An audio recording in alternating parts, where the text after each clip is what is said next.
Coming up on the next episode of the Celsius Pod.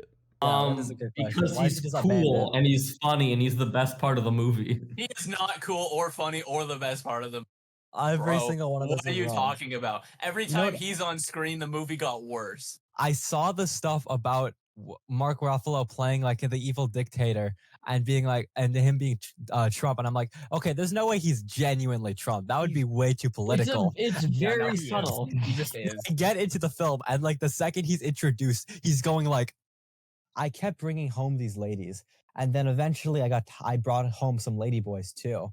But then this one time I brought home a ladyboy and they me. And that was the first time I ever had that happen.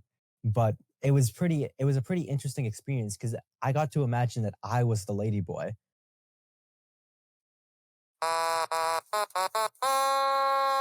Hi guys. Guys, welcome to episode 119, and we have a huge development today. Was this the first episode where the intro didn't get screwed up?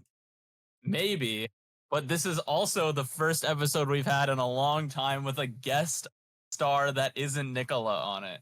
And Aiden, I have Tyler. some bad news for you. You have bad news for me. Tyler is now officially a Celsius podcast, so he can't be in your Oscar film. He was in the Spider-Man movie. Yeah. I was in the Spider-Man movie. Tyler, So Tyler, he was already off the table. I'm Tyler, just can saying. you tell us who you are? Tyler, Hello, let us know- everyone. My name is Tyler. Full name. I'm not giving you my full name. Actually. He's not like No, Beck it's like- Lyons, so he has to go it's by like a public, first and but I'm not. last It's name. like public, but I'm not gonna. Say Well, it. No, I'm it's Uri what we've done. Ponte. We've given That's each of Nicola our full Christic. names, That's home Aiden Shoemaker. addresses. That's Beck not- Lyons. schedules.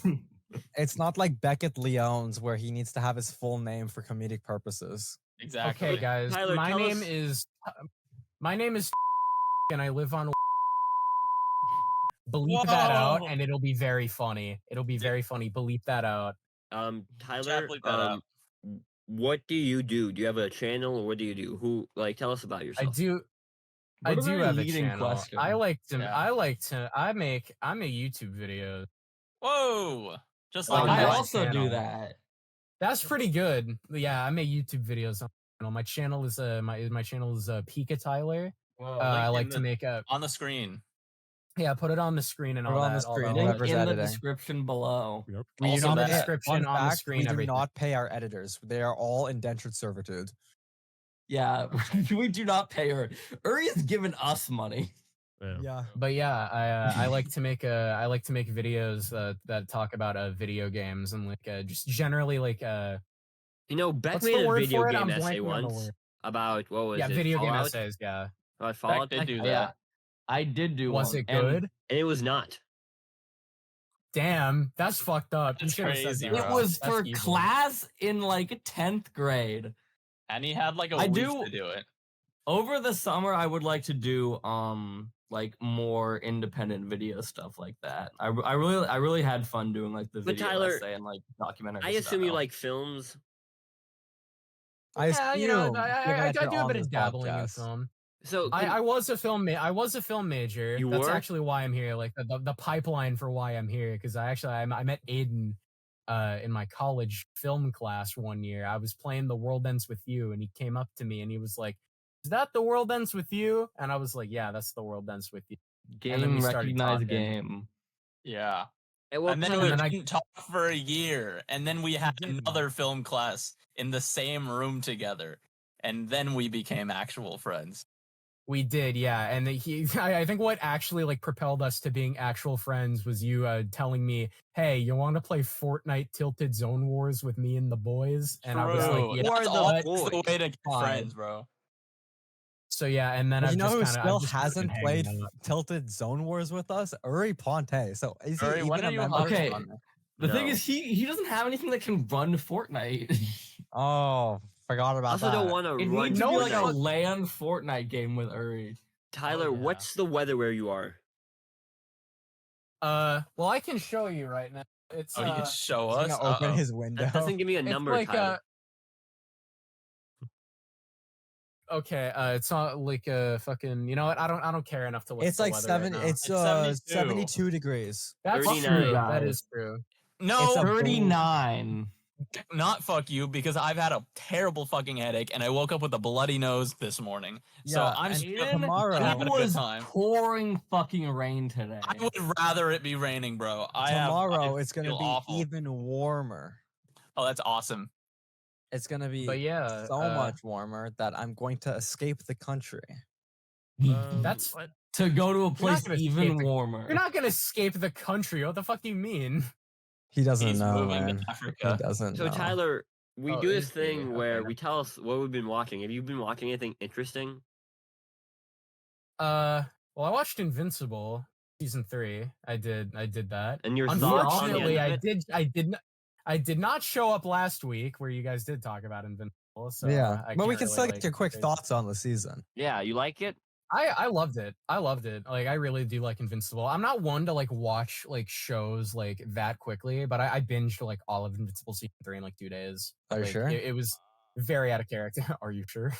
It was very good. I really liked it. And on the topic of that, I just want to mention my fucking Instagram Reels feed has been like nothing but like Invincible. Like it's all been Invincible related. Yeah. And it's like Yeah. actually really bad. It's really That's- nothing but Invincible. going That's on. mine too. My entire For You page is the "Are you sure" meme right now.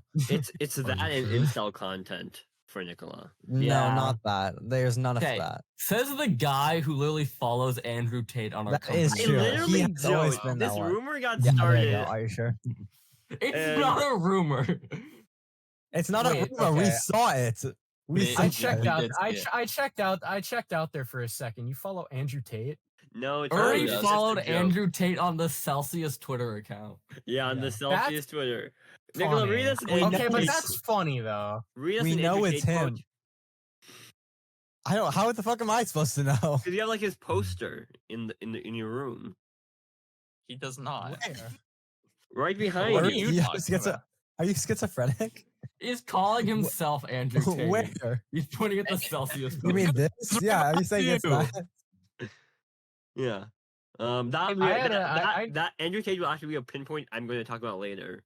Shockingly. No, why? Oh, that's Please awesome. don't. No, that is it's part of a show. They literally name drop Andrew Tate in the My show. bad. Okay, great. How? You know, I was I once knew somebody who was like a hardcore Andrew Tate fan, and he was In the like wild? exactly like in the wild, yeah, in the wild. Yeah. Okay, not in the wild. I knew him because like friends knew him at the time, but like it was really funny. He was like every single stereotype of like an Andrew Tate enjoyer, and it was like so fucking funny.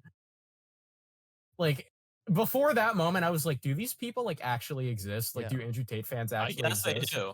We know Uri. Yeah, and right? they do. Depressing. Aiden I have Shoemaker. first-hand experience with one of them. Yeah, Like, we do actually too. It's just- Uri Ponte right over there. Yeah. Tyler Oh yeah, just said to speaking me, of He's a member of Speaking of the Uri- what's it speaking of called? Uri- The War Council? What does he call us? is it Hustle University, I think? Oh yeah, you would know, wouldn't you? Yeah. Speaking of Uri, I got a question for you. Yeah? I've had this on my mind ever since I edited the fucking like Celsius podcast like overview video for the film class, which was a thing we did. We did that for for our film class. Yeah. Where the fuck are you? Where am I? He's in prison. Where the fuck are you? You look like you're in. Yeah, you look like you're in a prison cell. I'm We in my- said this I- the first time he was in this room. He was even wearing like an orange jumpsuit. He literally looked like he was in Wait. prison. You know what, Hold on, Tyler? like, I will be right just back. a white wall. Actually, you know what? You know what? I'm gonna prove to you where I am. Okay, he looks Guys, True. he's like been Like, lying actually, about going to school. Well, He's been in While prison. he's for gone. like, Something I genuinely, can't have. genuinely, his setup genuinely like okay. Now there's a light there. I thought the wall just extended to where the door frame was, but like it genuinely looked like he was in a street corner or Yeah. some shit like that. He is he's outside. homeless. Yeah. I'm in Okay, so he's jail, a- Tyler. I'm in Okay, so he is a jail. prisoner. He is a Yeah, he prisoner. is a Okay, so prisoner. that makes sense. Something I did forget to mention is that this is the first time we're met by another one of the Academy members. That's We true. now have Oh, two yeah. of the Celsius part of the Academy members Academy. at the same time. Guys, we Yeah, I can't- kind of was just like I was kind of just like forced into the Celsius Academy. I was in a call one you're not night leaving and I it. didn't leave.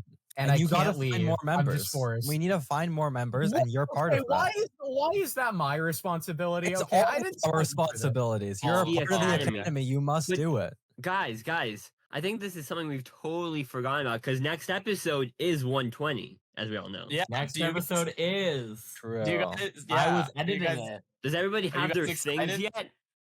No, Yeah, I do. It doesn't make sense to people who haven't seen 120 yet, which they haven't because it isn't out yet. Yeah. the Academy has not Ooh. even discussed, has never spoken to each other since the last time. Okay. So Well, You I'm guys did pretty have a sure. council meeting in I person. feel like the Yeah, responsibility might no, be let me forced tell you what upon this me. motherfucker did. Let me tell you what this motherfucker did. He added me to a DM randomly one day, and he was like, "Oh, like it was just like ideas for like shit to do for like the next Celsius Oscars." It wasn't was ideas, really it was funny. things to do. Okay, if you but would like still, to win these 4 Oscar statues. Okay, what you guys need to do is you need to have the Academy meeting and just film it. And it's Nicola trying to do all this stuff, and you guys are like, Nicola, why are we here? Yeah, that's probably what it's gonna be. And we're gonna have to do it sometime. You like trick them by eventually. saying, guys, help me, I broke my leg, and be like, guys, we need to discuss the Celsius Academy. Y'all, I don't know what happened, but at some point, Uri switches walls. I'm just looking at our old episodes. Uri Yeah, switches he to the other switches to side. the other side of his room. That's what I said. In the switch past, walls, it was like, a just go flat back wall home. behind him. No, he was on the No, right wall, and now It he's on was the left. literally there was like a flat wall behind you, and now it's angled. But When it did was you the same switch? wall. Uri, when did you switch walls? This was recent. I also like how he's like leaning against the wall I too. do this like- because this is the only way it works because it creates a shadow of everything in the back. Wait, Uri, do you mirror yourself? No, Okay, No. wait, you're just on a different wall usually? I'm gonna. I want to know wall. what his setup looks like. Anyway. like genuinely, I want to know what his fucking setup looks Anyway, like. Tyler, to answer your question, I'm in my dorm dingle. You know, I double single, so it's kind of a big room. How does that work? Yeah, Oh, Uri ends up with a double single, and Beck has 3 people in a room.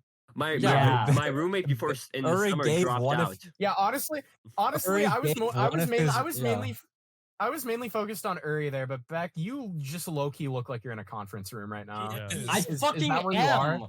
I'm in like my Okay, like. so Wait, But I'm so- in like a dorm or like a study rooms in like one of our. does he do fucking- that like all the? Does he do that all the time? He Whenever has he's on the to. Celsius spot, He has does to. he He always rent gets out a kicked study out. room? He always Yeah, gets- I've always been gets- kicked out 3 times live on the It's so podcast. funny. That is true. That's really actually. funny. That does sound very funny. But Tyler, so you watched Invincible, you liked the season, you thought it was a good. I thought the last episode was probably one of the best episodes of the show, of season 3. Yeah, I would say so. I really liked the. I really like the overall like thing with Invincible, and like this has always been a thing throughout the show. But I really like in the last bit of season 3, Mark doesn't get like a break at all. He's just like miserable all the time. He's constantly getting shit like all the fucking time. Yeah, but, like, obviously, for- but like For me, I thought like the finale would be like insanely like more chill after Invincible War, and then the end of episode was like prepare for my arrival. I'm We're just like, gonna oh my beat your god, they're doing ass. that. Yeah. it's just like it's just like fucking more. It's just more bullshit. But like that, like obviously the show's called Invincible because like no matter what, he's like His like, will is that- invincible. There's always like the meme where it's like, oh, he's called Invincible, but he gets like his ass He's kicked quite like every vincible. single fight. But it's like, his will is invincible, which I think is very cool, and I think that's demonstrated very well throughout the entire series. But I think like throughout the end of this season specifically, because like Mark goes through a lot of shit in season 3. Yeah, but I think it was a pretty powerful note they ended on, and it leads off to a pretty exciting potential for season 4, which I really Yeah. liked. I think Invincible has always been pretty good at leaving the cliffhangers for the next seasons, and because it's gonna be a long show, because it's gonna be like ending in like probably 2030 if they do what they need to do.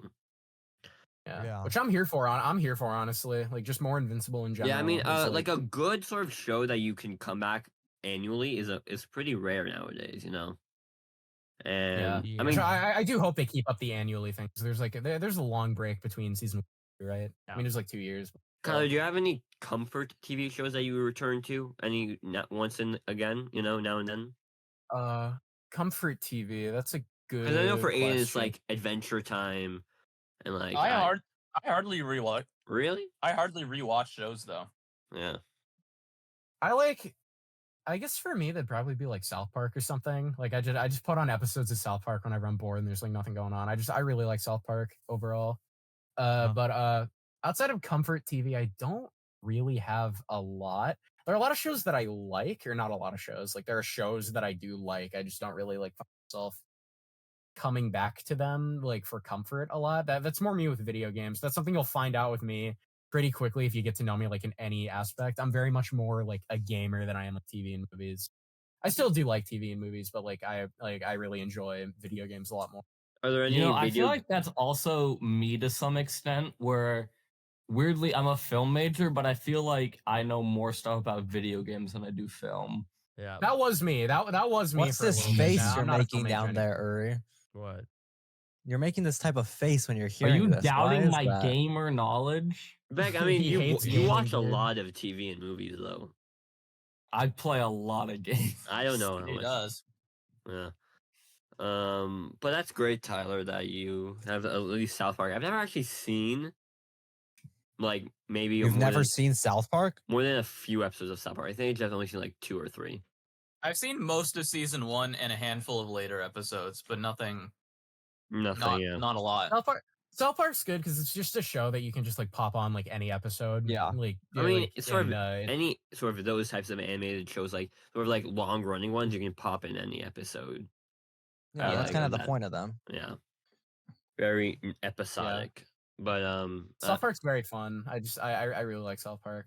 and do you have any favorite movies? This is going to be a segue into Mickey. Okay, so I've got well, just in general, like my Letterboxd top 4 is like the most depressing shit ever. It's like fucking like A Silent Voice and Back to the Future, which I would argue are like real men's movies. Beck doesn't more like so Back to the Future. He doesn't like Back to Oh, the I'm gonna Future. kill you. I'll get back to you on that. I'll fucking kill you later. And then fucking I got Diary of a Wimpy Kid, And Roderick Persona. Rules on there. Not Persona. I hate Persona actually. And then I got Cars, like at number 1 probably. That makes sense though. Cars is Ours is a very classic. good. Cars 2 or Cars 1? He likes all of them. Specifically, okay, so the one that I said, Cars, without any other like, Yeah, Beck. Yeah, I think Yeah. you would have specified. I would have specified. Because Cars that. 2 is Okay, infamously well- known as a bad movie. I fuck Okay, with but Cars 2 the 2 most. Cars 2 is like Oh, I it's don't Cars understand people why it's most? hated so much. It's Yeah. not bad at all. Cars It's 2 is a- like, well, okay, Cars 2 is like It's what an most people would insanely consider- entertaining film. It It's is, like a- yeah. it's It's, like a so B-movie fucking level. funny. It is so fucking funny. Like, there's car terrorism and the cars have guns. There's That's like- also there's that is also old inherent man- comedy. There's also old car orgy. You can't forget about that one. That as well. And also, I'm not gonna lie here, honestly. I think Mater's arc throughout the movie is fine. I think his arc throughout the movie is perfectly serviceable. I think it's better than Dory's arc in Finding Dory, which a lot of people who hate Cars 2 are like, oh, Finding Dory is like a good sequel. No, I it's I don't not. like Finding Dory sucks I thought ass. Finding Do Dory was not bad. fuck with Finding Dory. I think. I hate Finding Dory. I think that movie sucked. That was an ass year for Wow. Pixar. Speaking I of remember- Pixar sequels, The Coco first time 2 I got did announced. watch, okay, but one of the things I remember from the first time I watched Finding Dory was that we pirated it, which meant True. that I didn't know that we pirated it until everything was fine, until all the signs were in Korean. And I could not figure out, I was like, why can't I read any of this? And I'm like, oh shoot, this isn't English.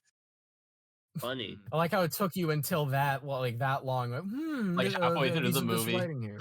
Yeah, Yeah, because half that's when the The signs movie, you started notice appearing. Korean, and The then it's rest just of the like- movie, they were underwater. There was no signage. Yeah. But yeah, no, Cars 2 is honestly it's like It's such it's like generally a bad movie. I can acquiesce to that, but I think it's fucking like hilarious. You know what's Hey, something no, that's I'm- the I'm opposite Kung- I've I'm seen? Kung Pao Enter the Fist, so I get it. I think it's become, because it's such known in the history as a bad movie. It's looped around, and now everyone in film school is like, "No, this is Cars 2. I actually like it." And I'm like, I I haven't no, even I've seen been fucking Cars with 2. Cars 2 You just since I think was it's a bad kid. because it's bad. You want me to show you my Francesco Bernoulli Lego car? You guys do not, No. yeah, you have the Cars 2 Lego sets? y'all do not fuck Yeah. with Dude, Francesco I need to like I do. need to fucking get those. Bro, I'm literally I need to go driving back and get Francesco those. right now. Dude, on my What? desk, like all the time. I keep these fuckers on my desk, like at all times. Like I'm not even gonna lie. Tyler, I But yeah, have, no, dude, I like have Luke. I have Lightning McQueen and Darth and Mater as Darth, like a Darth Vader TIE pilot or TIE. oh yeah, from fighter. the fucking from Disneyland. Yeah, I have those Yeah, too. Those That's are like the sick. most that is the most that I have ever like positively like interacted with the Star Wars franchise. The rest of it has just been whatever. You're like Beck. Beck doesn't like Star Wars yeah, either. Beck doesn't like I Star mean, Wars. Okay, it's I Star don't Wars. I He don't just hate likes- Star Wars. I don't hate Star Wars. The movies that I have seen for the most part have been good. The No, Beck movies I just likes have Star- seen. Movies that I have seen. I've seen all the movies in the Skywalker saga except for Revenge of the Sith. That's Which the is best very one. funny. Best One of one? the It best is one of ones. the better ones, man. I know it's the best prequel movie. I haven't seen it. Best prequel movie. It's the best movie. Ever. And then in the Skywalker saga, like I like Force Awakens. I mean, Last it's Jedi, better I than. haven't seen Last Jedi in a while. People say it's good. I don't Back I like don't know like if I Last agree. Jedi. Last I Jedi is don't know. not good. It's a lot And then- better than. And then Rise of Skywalker's ass. Like you cannot. loves the You know, sequel that- trilogy. That reminds me No, of something. I That reminds love- me of something. Specifically, Last Jedi. The It's worst this- movie. He thinks this threequel still is. I'm having a stroke again. I don't know what's going on. No, but That Aiden, is Aiden, the the worst sequel- one. Don't hurt yourself. Aiden, the worst one the trilogy, is the Rise of Skywalker. That is the worst one, Rise of Skywalker. and that's his Yeah, favorite. we can one. all universally agree. That's fucking insane. You know, honestly, I used to have a friend who would like ride for he's like biggest Star Wars fan ever in like the fucking like most goofy way possible. He would ride for Rise of Skywalker in ways like fucking like never thought possible. He would always be like, oh no, there's a good movie like in here somewhere. Where? Like genuinely movie. where? And every single time that I would try and like fucking like combat him on this point, he'd be like, "You're not a Star Wars fan, Tyler, so you can't talk about this movie." You I can't don't You're think telling me your there's a favorite- single Star Wars fan your that actually favorite likes this character- movie. Your favorite character isn't Gopa? No, he would. Jinky Like, Minus, bro? He was like he was like borderlining on that. Borderlining. Jinky Dude, it was so Minus fucking isn't funny. you're not on Glip Gloob? Tyler, Dude, you don't fuck with like Glumshanks or whatever the fuck. You don't Glumshanks, fuck yeah. with Glup Shido? not glippity gloppity gloppity. Bro, you don't fuck with Max Rebo, the best jizz player in all of Star Wars? Yeah. See, that's funny because you said jizz instead of jazz. Tyler, No, I'm not wrong. It's called jizz. Shut the fuck up, Aiden. Let me Tyler, go find this it. is Hold on. with your friend is what you get when a franchise beats on a person so heavily. Tyler, remember when you always say that every time I tell you something, I'm never lying, even when it's batshit insane? I think I disagree with you. I don't think I agree with that. Maximilian Max Rebo was a male Ortolan from Orto and a popular jizz whaler musician.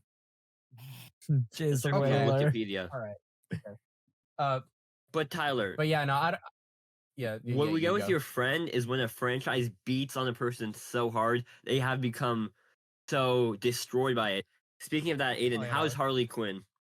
Oh, Or- we're talking about Harley Quinn, right? So Harley Quinn season 5 has wrapped up.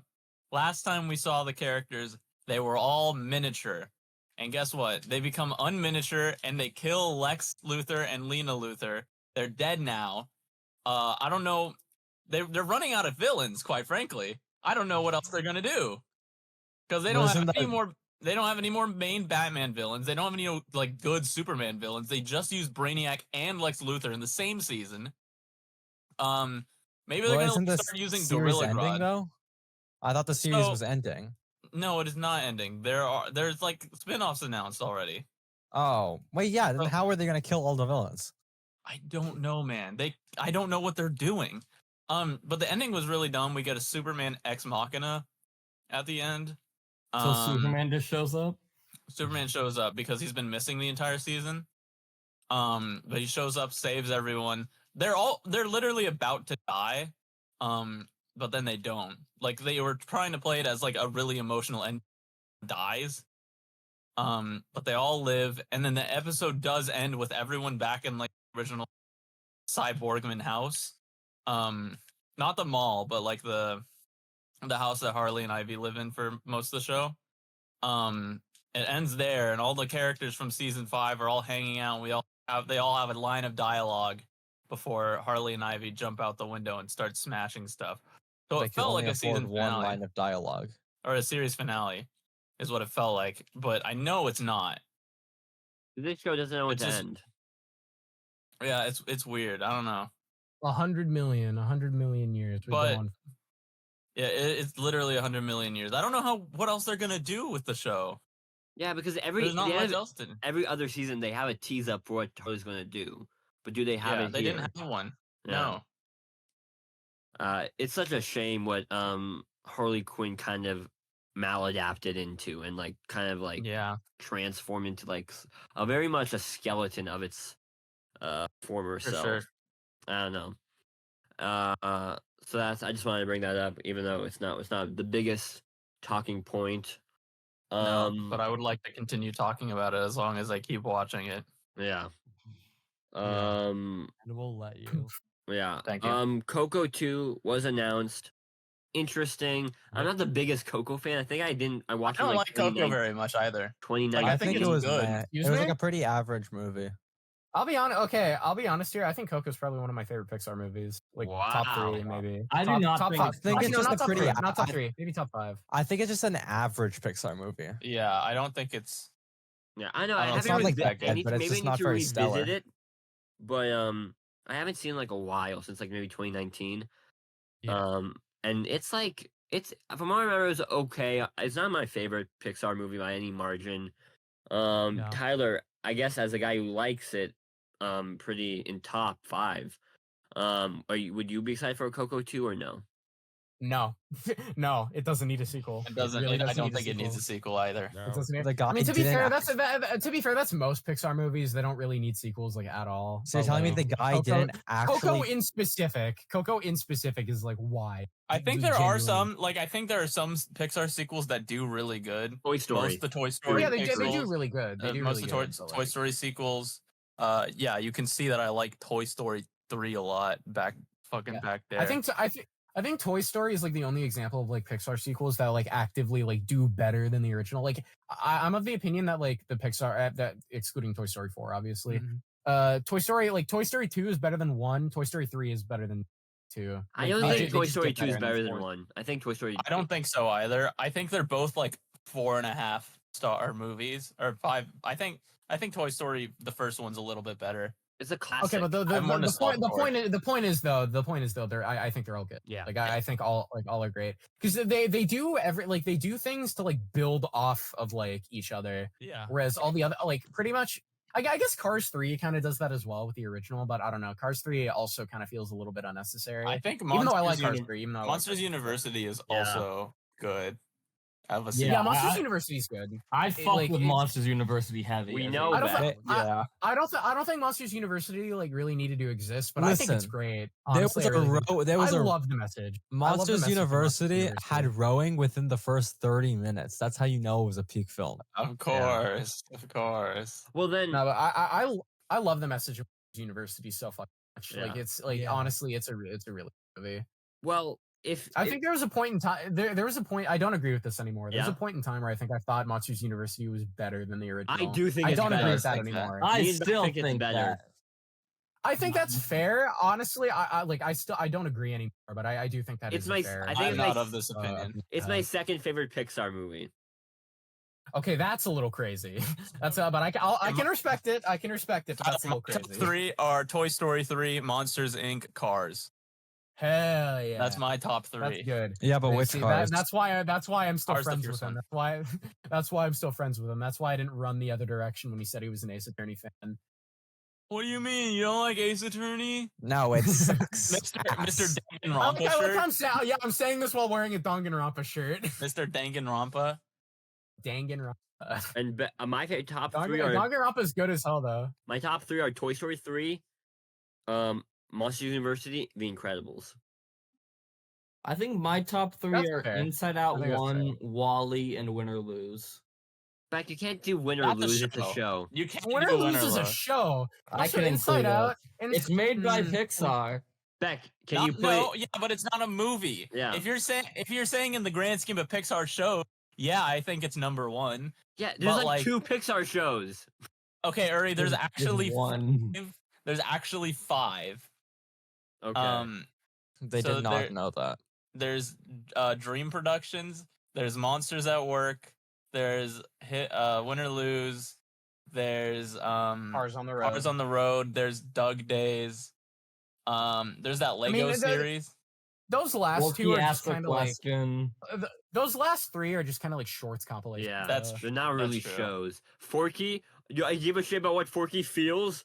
Those are Forky fun. asks the question. I like those. Those are fun.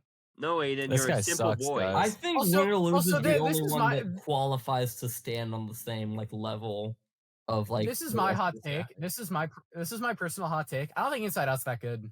Yeah. You're Beck's gonna not kill the you. I don't think person to Inside be Out's that good. talking to. I Yeah, actually Beck's quite gonna like kill the you. first I Inside watched Out. Inside Out 2 4 times in theaters. He did. I And haven't seen sometimes- Inside Out 2. I It's have not not seen that as movie. good, Tyler. It and I don't sucks. care. And I don't care enough. And it's I don't not care even enough. as good as the first one. They're both objectively Like not I haven't amazing. seen. I haven't seen the movie. But like overall, just its existence alone, just it's like it kind of breaks the rules. of Guys, the what if Inside- like, Inside emotions Out. have emotions, guys? Tyler, Yeah, Tyler, like, what? Beck is Huh? seething right now. Do you see You that? could- Oh yeah, no, He's I see bright it. I red. see he's angry. His hair I is see- turned I into a see- I see complete him angry. perfect triangle. Hey, Tyler, Beck's anger, madness, and sad emotions are working full time right now. Do you get that? You can Oh, do you see want me to pay? Do his- you want me to get him angrier? You want me to get him angrier? I think A Bug's Life is pretty good. I Yeah, think that's a I good can movie. tell from the bottom right image. There's no way. Bugs Life is funny. I A don't Bug's care Life about- is chill as fuck. A Bugs Bug's Life, Life is I ironically don't really remember good, though. at all. I don't remember. I think A Bug's Life is overhated. I think it's fine. I think it's a fun movie. Actually, no, I completely agree with Tyler. A Bug's Life is a good film. Unironically, it has a really good message about like rising Teamwork. against oppressors Yeah. I and agree. working together. Which I like how the guest is doing.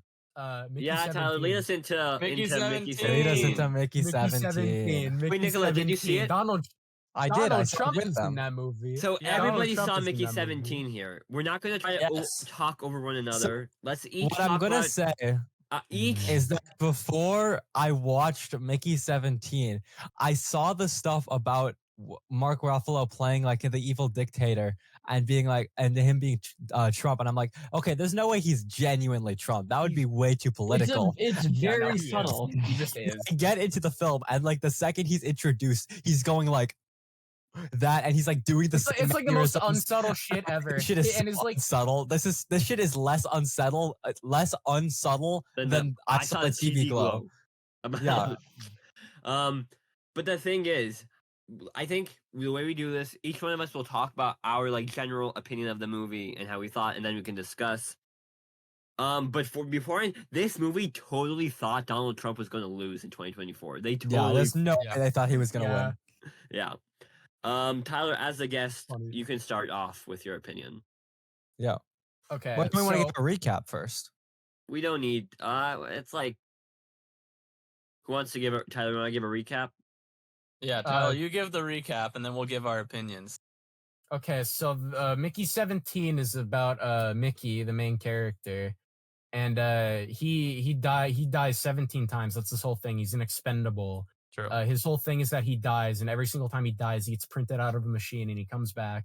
Antics ensue, and then eventually, there are two of them at the same time, and they both got to work with one another, or like they both have to like because that's illegal having two You of the missed same the person. part where they were first gonna kill each other, but then they got They freaky. were gonna kill and each other. now they're They were one. gonna kill each other. But then they got freaky together, and then they're fine, and they have to work together.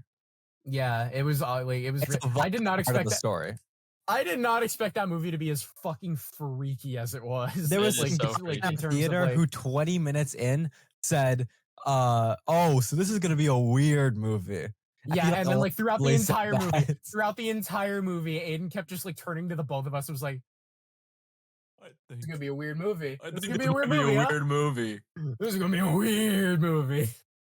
It was I funny as I hell. watched though. it twice, so I have Wow. the most Mickey 17 experience. You were the Okay, Mickiest can I 17? say my He's been broad trolled thoughts? 17 times by Mickey. Yeah. Beck, not yet. Well, I'm saying my broad thoughts. I thought it was good. My favorite part though was when we got like the backstory about the creator that like created like 3 clones just to murder homeless people. I thought that was Yeah. a really cool idea. Actually, And it got me unironically, thinking. so based. It is also really, really thought provoking. Like I didn't expect like this movie to be like the most thought provoking thing. I kind of Like- think it would work more as like a Black Mirror episode instead of Yeah. like a full length film. I don't know. I Yeah. really liked the film. Like It I was really very, liked very it. good. Well, I Tyler, think it's my number 2 film behind Paddington 3 for this year. Tyler, continue recapping. I mean that's pretty much all I was We gonna got say. bring up There's, like, a love we interest got that bring they up both like have the to fight fucking over. animals and stuff. Oh yeah. The animals, the creepers, Minecraft. Creeper. The creepers. How basically it's like a whole thing where like, oh, these like the humans are like going to this planet and they're pretty much like colonizing it all. Like they're staking their claim there, and like on all these like fucking like things, not realizing that they're like intelligent, but they are intelligent. They're like highly intelligent creatures, and it kind of like, I don't know. It's a very like it very much feels like it's taught like it was tackling like the political climate of America at the time, and Really? I guess still is. I mean, I it's feel like it based came on a out a couple book. months late. It is The based book on a book. came out in like 2019. Yeah, it is based on a book. Mickey 7. Yeah. Oh, it's 7 is the book? Yeah. So I heard Yeah, we you got 10 more. We got so- 10 more of them in the movie. the Uri, bonus a little Mickeys. birdie told me that you did not care for Mickey 17. Who did I not care for Mickey 17? Not only did I not care for Mickey 17, I quite do not like Mickey 17. You see, his issue is that he's a Trump supporter, and he didn't like No. that they were making fun of That's Trump. interesting. Yeah, no, that's okay, fair. Nicola, you cannot call him a Trump supporter. Yeah, What? Nicola. Nicola, you are the biggest Trump What is supporter. that supposed to mean? What's that Nicola, supposed we to know mean? who you voted for. Yeah. Yeah, I saw you seething. I saw you seething and like in your seat. Like I looked over, I saw you seething in your seat as soon as they started like making fun of it and like yelling in Mark Ruffalo character and calling him an idiot. But Tyler, Please before I say can't my vote. thoughts, I'll go next. I just want to get so you like the movie quite a bit, right? Is what I'm getting. I do like the movie. Yeah, I like it. Like I haven't seen the director's other movies. I haven't seen Parasite, which Oh. I feel like is a bit of a. I feel like that's a bit of a crime that I haven't seen Parasite, but Yeah. I've seen this movie. I haven't seen Parasite. Parasite's been a movie that Parasite Parasite's been a is a movie fa- that I've been meaning So to. what I've tell from watching Parasite and from watching this film is that this director really hates rich people. Yeah. No way. Yeah. On the Wait, drive this back from the movie- theater, that's what all three of us agreed on. Yeah, he fucking hates rich people. I'm just like, this is Snowpiercer 2, basically. He 'Cause did it's make like- But Snowpiercer. Snowpiercer is far better than Mickey 17. I'm just saying, Who we're does not talking like? post-apocalypse, winter, having like a class-based system. Someone has to fight up the chain and like kill the guy in charge. It feels like Snowpiercer 2. I really like that the planet was named Niflheim after the Norse afterlife like world, which would be called Niflheim, and Niflheim is Yeah. a place of ice because the Norse hell is just more cold. Some guy was all Wow. like, it's a reference to the MCU. Some guy was definitely like, No. No, dude, I've been playing like this is like the most random shit ever, and like, it's like barely related. But I've been playing a game called Metaphor Refantasia recently, and there's like an Oh, item I in the wanna game play that's called, that. like it's called like the word Niflheim is in the game, and I saw it and I was like, oh, Mickey 17, Mickey 17, Mickey 17 Okay. reference It's the goes- most stupid shit ever. It's the most dumb shit ever. But like, it was there. It was it there. goes Niflheim. crazy. Metaphor Refantasia. well, I'll talk about my good game, by thoughts the way. Good game, by about the way. Mickey 17. Wait. I'm going to start with this disclaimer as my review. I really like my review. There are episodes of Futurama that do this storyline better, and I The Hulu wholeheartedly arc is believe better that. than Mickey 17. The Hulu arc is not better than Mickey Yeah, 17. that's just not true. The Mickey 17 was good, man. no. I liked it. I feel like I'll put this. Robert Pattinson, I think he did a great job. I really felt the difference between Mickey 17 and Mickey 18. I think he's probably the best part of the movie, but I feel like the movie did not care about its central premise of Mickey 17 and like Mickey 18 enough. And then they just do this random it's not random, but just like the creeper subplot storyline just was so I think it's an allegory boring. for I think it's the allegory for westward expansion and exterminating buffalo. I'm not gonna lie. yeah, That's it what I might be. took away from it. It probably is, but I just felt it Oh, didn't. buffalo sauce! Holy shit! Holy shit. We figured it out! Good guys. Wow. Great for derailing me, Tyler. You're welcome. That You're didn't welcome. say anything. You're What welcome did he for that. do? I didn't see anything. Bro's hating for no reason. But no, Rory, be I just nice thought- for Death Star. We don't get a lot. Yeah. I No, we just get felt- one reoccurring one. We just don't often get two at the same time. I just feel like True. it does like I didn't. I thought it was just like boring. Like I feel like it didn't. It was very aimless. The movie. I felt just like Yeah. it's just like I it can didn't know see what it that. wanted to do. Yeah, I see that. There was like no direction until the ending, but I kind of liked that because it was like it all came together at the end. I don't think it did. Yeah. Cause like then you have like Steven Yeun's character who was just a nothing character in the whole movie. They set up and then he just was dies funny. at the end. It was He just doesn't stupid. die. He doesn't die. Not He die. doesn't missed die. that. He doesn't didn't die, know but like that. he like kills like the guy he like fights with like the mafia guy from Earth. Yeah, like I don't care about it. They set up it's gonna be like an important person who's gonna who found him, but it's not. That's the joke. That's a Guy doesn't stupid get- joke. Guy doesn't get I do jokes. think the movie like does like it spends a lot of time like like trying to flesh out its world, or like at least giving the concepts like to flesh out the world.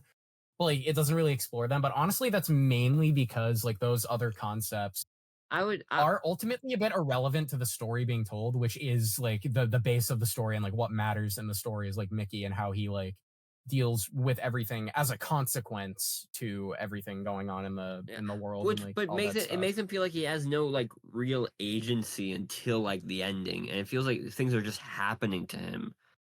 And Well, I it don't know. is all just in like one mean, day he's- though. Yeah, and also the thing Oh, is, no. like Mickey, like they do set up at the beginning of the movie, like he's like the product of like a pretty like shitty world, like or like the reason he's there is because like it's because the world is like really shitty, and that's the only reason he's like in that situation. So he doesn't really have like a lot to really do until the end where he actually like does something. And I think that was cool. I Yeah. think that's cool. I don't know. It just felt very. I like movies that are vibes, but this movie was just not the vibe. I think it was really aimless for me personally. I just felt I really like the first like sort of I don't know 40-ish minutes where we're starting to establish like the world and like how the process works. But I just felt it abandoned that storyline for this creeper subplot that I guess thematically ties in, but it Or was doesn't not like the interesting to sauces. me. Uri, Or I did do not know what like you the mean by sauces. saying. I do know what you mean by saying like the 18 plot doesn't really go anywhere. Like I do agree they could have done more with it. But But the 18 was the best character in the movie. Yeah, Mickey so that's 18 was the best frightening. character in the movie. And then like like just you have this like going back to it, this movie, this is what kind of really started the movie. This over the top Donald Trump impression from Mark Ruffalo really This just part of the movie, Uri, you didn't like. leans it, into it ruined the Further- movie for me. Every time he was on further- screen, I fucking hated it. It was just I'll like I think that He's might a have been really the point. hateable villain. I'll agree with you on I I that. feel like that was Yeah. kind of the point.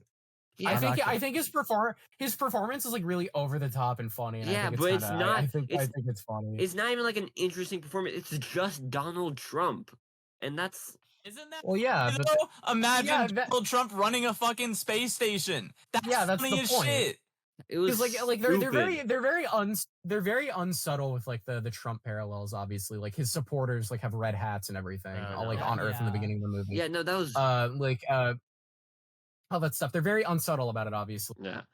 But And- that's the point. Like I don't honestly, know. Mickey that's very much the 17 point. gone woke. No, but like I mean, just like wokeism. watching Parasite to this is like just such a vast. Has I Parasite do. gone This is woke? nowhere near the quality of Parasite. Yeah. I I don't do know. think I do think though like the like not so subtle Trump parallels. I do think it's like kind of necessary like nowadays. Story Like, wise, I think like I'm normally a person who like really prefers it whenever like stuff is like doesn't explain stuff like super very like super what's the word I'm looking for, very blatantly like just tells you everything because it's like scared of you misinterpreting it. I think Mhm. honestly because of that, I think they had to because of like It- how America is. It just felt today. so ham-fisted. I For me, I don't a know. lot of these problems I think kind of emerge from the fact that it is a book where it's like it has all these like high-tech scientific presentations and like settings, and they had to get it into a 2-hour movie. That Um, is fair, and I do want to address that. If the fact that I think if Donald Trump did not win the 2024 election and we weren't so oversaturated with this guy, I think the impact would have been probably a little less jarring for me to have to deal with. But because he became such a huge thing, because I assume this movie was probably written like maybe 2022 and filmed like at that time. I assume like maybe yeah, it was filmed around 2022. yeah, and Here, so let me get the fact right. I think because of that element, it just felt a bit so like over the top for me in a way I did not like. But I can respect how Okay. other people's thoughts about this movie because like I really wanted to like it, I just felt like it didn't So- click with me. So Mickey 7 came out in 2022, and then The a book? sequel came out. Yeah, the book came out in 2022. Oh wow. And a sequel came out in 2023. Is that Mickey 17 or what is that one called? That one is called Mickey. Antimatter Blues. Oh, okay, sure. Okay. So it just has no relation to Mickey. Mickey 7 does follow like the same like thing. What? It's still about like the Mickey that lands on the planet. Mhm. And so yeah. what? Bong Joon-ho, he made a movie that fast. Yeah, bro is a creative genius. Yeah, he's chill. He's low key chill about I it. He would doesn't say make I would say making about this movies his movie, whole the personality. cinematography. I really like the set pieces and the cinematography. I just felt like I wanted something more interesting with them. I did not enjoy the girlfriend character of Mickey 17. I thought she was like, I don't know. I think Mickey chose the wrong girl. No, he knew needed that was Kai was coming. so much better. Yeah. Kai was better. Okay, wait. I think Oh, it's funny how it- every like all four of you were like that exact same point. Like in the theater, as we were leaving, these two motherfuckers, Aiden and Nicola, they like this is the only shit they were saying. It was really And? funny. Okay. You gotta No I son mean, I of guess you're not. I mine guess will you're be not. a- I guess you're not wrong, but like still. No son of mine would be a chocolatier. okay, bro. But I don't know. okay, so the book came out in February of 2022 and filming began in August of 2022. So there was a Damn, big I bro. feel like it must story. have been one of those things where they made the book, but it was like known beforehand, so they probably already had a deal to make Yeah, it. like with the Hunger Games. Yeah. But I don't know. I'm open. Can I say something about the cinematography that's really weird? Yeah. It really reminded me of Star Tours. I don't know why, but like especially the scene when Mickey comes back from almost dying and they bring like the rock into the garage and they scrape the ceiling and stuff. That really reminded me of Star Tours for some reason. Very very weird point, but Yeah, that's a very funny thing to like say. Like, oh, Star Tours. What is yeah. Star Tours? Bro That's doesn't like know the Star Disney Tours? experience. ride. Bro A doesn't ride at know. Disney. It's a ride in Tomorrowland. Yeah. We should all go to Disney World and do a vlog sometime. We need I to don't do- wanna go we to need do Disney the World. Celsius Pod Disneyland road trip over the But summer. guys, I'm The I'm four of interested. us actually do that. podcasting for Unironically. 8 hours in the car. We get Whose so car, much though? content. It's also not 8 hours. It's like 6. But guys, I'm interested in Okay, hearing 6 other hours. people's thoughts on Mickey 17. Maybe they can recontextualize it for me. I don't know. Beck, you have what was your thoughts? I would say I didn't like it as much as Aiden and Nicola, but I didn't hate it as much as Uri. I thought it was a really good sci-fi film. I thought it maybe dragged on a bit in a couple areas. And I feel like they could have toned it down, made it shorter, and turned it into like a episode of a series. That's totally true. It felt like really overlong for what was. It felt really dragging Yeah. out for me. But I do think it was really funny. Like I had a good time. Yeah, the movie Um, was funny. I wasn't expecting it to be funny. No, I thought this movie was going to be weird 20 minutes in. I did as well. It and was going to be one weird. of those weird movies. It was a weird movie. And it was awesome. I actually liked how weird it was. I Bro don't got think that rolled gold. Oh, shut the fuck I up. do Right? got the rolled gold. That's pretzels. Nicola, you don't have to have I'm constructive low-key hungry arguments. as hell. You just like I've yell. barely eaten anything. You just suck. No, you just like you are like Donald Trump. You just like to belittle. He does. He really does. I gotta put everybody else down, you know?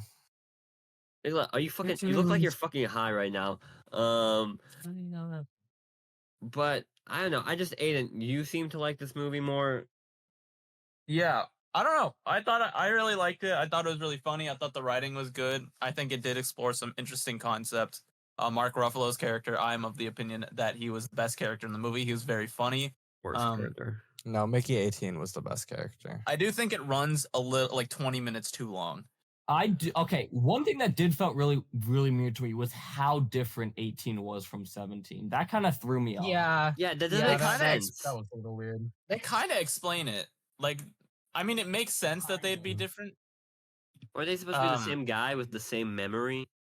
Yeah, but they explain it. They say like 3 was a bit more bitchy, 5 was really dumb or whatnot. But Yeah, I so really they each like have different personalities. I really liked how wet 17 looked. I don't know how they did it, but like 17 looked like a wet dog all the time. It was very He funny. did look. He did looked look like a little wet beaten throughout the down movie. dog. He just like looked like he was just taking all the blows and saying nothing. I would say Yeah. that part of the movie, just Robert Pattinson interacting with himself, that was probably the best part of the movie. It's good, yeah. very fun to see him like create differences for each character. That was really cool. It's like two characters in the same movie played by the same actor. What did the sauce Whoa. mean in the movie? I don't know. I never Buffalo really. sauce. knows, bro. Buffalo sauce. I googled it earlier. It's something about hierarchy. Hierarchy of needs. You need the sauce if you've completed your life. I don't know. It's buffalo sauce, man. Yeah, so Nicola's guess. gonna be Bread like this tastes the better whole than Key. the whole episode. Nicola, this is Nicola's level. Because bread tastes better than key. So true. But I don't know. I just like I guess we're gonna have to agree to disagree on this one because like I feel like Oh, he agree. Of course, he loves Okay. Snickers. There- I do think his disagreements are fair. I genuinely do disagree. His disagreements are fair. I personally just enjoy. Yeah, the I movie. think it- And honestly, like yeah. now, I know why I like the movie. Like I know why I enjoyed the movie and everything. But like I am struggling to like come up with like concrete reasons why like I really like the movie. Even though I do know it's hard to describe. It's really hard to describe. I could see how someone can really like it, Tyler, but I think it personally wasn't for me, and I really wanted to like it. I just there's too many jarring things for me to vibe with. But you know, I'm excited. I like that these movies do exist. You know, I like that an original movie exists like of this level because you know Bong Joon-ho, he's always going to get like ever since like his 4 Oscar wins, he is going to get a blank check for any movie he wants to make, you know. Yeah. And so it's good that he's making movies that are interesting and do pose questions even if I don't personally like it. It's good that these movies are being made, and it's always a positive. Yeah, because the points brought up in Mickey 17, I do think are very important. They're very important talking points to have. And even if they are like kind of obvious, like the stance that he has on everything, Yeah. and like the opinions that he does share, I know it's like pretty obvious, but I do think like overall the movie is like important. It's important that it exists, and it is important that a movie like that is able to like elicit those talking. Yeah, especially with like an actor pretty big, like they had some pretty big names in the movie, like Robert Pattinson, Mark Ruffalo, Toni Collette, like pretty big names, and it's good that these kind of names can do this weird, interesting thing, especially in sort of Steven Yeun, and especially in a sort of this political climate because it is a very, very on the nose reference, but you know. That's Mickey 17. I don't know if anyone else has any last thoughts on Mickey. I thought it was great. I thought it was High- also great. I like on the my list of this cinematography. I like the story. I agree that the story was not as strong as like maybe like Parasite's story, but I think that the cinematography and the acting and all that stuff was about the same or even better in some places. And I think it was a very good film. I really liked it. Other than Paddington 3, top film. I think now I like really like I've always wanted to watch Parasite. Now I think I really want to watch Parasite. If you It's like a Mickey's very good film. You should how would- really watch Parasite. Tyler, how are you gonna watch this on DirecTV with the Adelaide? Yeah.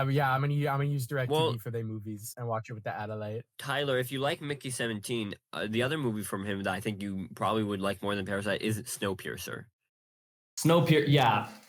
I'd recommend Snowpiercer and Parasite. Yeah, I mean, those both- are the only other two Bong Joon-ho films I've seen. Did he make But I feel like Okja? Oh, yeah, he made Okja. That doesn't work. he did That not doesn't make work. Opus, Uri. That's so Oka. sad. I don't know how to say it, but it was on Netflix. You know, I will watch Parasite, and I haven't really given Snowpiercer much thought until like brought it up earlier. But yeah, that's one I'll check out. I think. Yeah. In the Okay, future. can I knock out my singles? Yeah. Sure. Okay. Single back. First single that I watched, I had to watch Psycho for film class. Great Was movie. this your first Really time good watching film. Psycho? Awesome. No, you've First seen time Psycho. watching Psycho. Really? No, what'd I you had think? not seen Psycho. I thought it was really good. I see why it's heavily praised. My only critique about it is I feel like there's a bit too much time before the woman dies. Because when the woman died, I was like, okay, she's no longer the main. She's not the main character of the movie. Well, yeah, isn't that so it's you're actually trying about- to trick you into thinking she's the main They're character? trying to trick you, yeah, but like the trick works when you're watching it. When you go back and think about it, I feel like they spend a bit too much time on it. I personally didn't vibe with Psycho. I think it gets much worse after. Yeah, I think it's. I I think get my main I don't remember Psycho all that well because it's been a while since I've seen it. Tyler, But you the rated main it critique- 4 stars. Oh, did I? First Yeah, murder I don't- movie is what you said. February Yeah. 11th, 2024. I'm not super sure if I still agree with that. I may have to like think about it a little bit more. But like the one criticism that I have towards the movie, like the one big one that still sticks in my mind today, I think they over-explain the twist after it happens. they do. He Yeah. was his mother the whole time, Yeah. guys. Like they did you spend know they spend he a was his lot mother? of time. Yeah. They spend a lot of time, dude. I think it's like 10 minutes after it happens, just spent over-explaining it. Yeah, And it's just like, He's here we he's go. a psycho, am I and, like, right? you know, he was. What was it? That he was abused by his mom or something? I don't know, but she's also dead. Yeah, and so he like, but then he wears her clothes and he pretends to be her. Yeah. Yeah. Um, My and- favorite part is the Hitchcock classic of sandwiches and milk for dinner. Big Of fan course. of that. That's in a lot of his movies for some reason. Well, it's Another a good. thing that was Yeah. Another thing that was cool while I was watching it was Tyler, have you ever seen Psych, the show? It's with an. No, It's I haven't. Psycho Will without the O. Yeah. No, I haven't. Okay. So Wait, that's one of your basically- sister's favorite movies or Ye- shows. shows. It's a show. Yeah, that's I what I really like said. the show, and there's this one episode where there's like this killer, and they show up to like this like place where he's supposed to be, and they like literally recognize it as like the exact same set of Psycho, and then one of them realizes as they're walking up the stairs, it literally cuts between that footage and Psycho, and it like lines up perfectly shot composition wise. That's So like pretty he cool. kills him, That's in the cool. exact same way the detective dies, and it was really cool to see when that initially happens. Because the moment it cut to that same the first shot, I'm like, wait, I recognize this because that's how he died in the show. Wow, Well, that's it's- cool. Well, you know what's Um, really But cool that was back about this movie, Psycho? The fact that due to the the regulations of the time period, Hitchcock had to do like sort of like the working around camera, like sort of like shots to get Oh, around this, yeah. like murder, and so Yeah. it becomes like one of the most famous scenes where he's just doing this in a bathtub, but you don't actually see like the murder, and that's really cool. yeah. It was very like groundbreaking for the time, which I think like And it was just, like, also like, the- going back to that. It's It really shows you how little groundbreaking stuff was in the back. Like, who Yeah. knew that not showing something on camera would be groundbreaking? Whoa! But the thing is, Nicola, It was because also the first film to show a flushing toilet. yeah. Well, it's because of the regulation of the time period with it Yeah. was like a certain, I don't know what it's specifically called, but it was like it was like The Hays required- Code. Yeah, the Hays Code, that you couldn't show that because like you couldn't show kissing, and so that's how Hitchcock kind of moves around it, and like he like Because they like all viewed that shit as like obscene at the time. yeah, it right? was obscene. I like how Nowadays.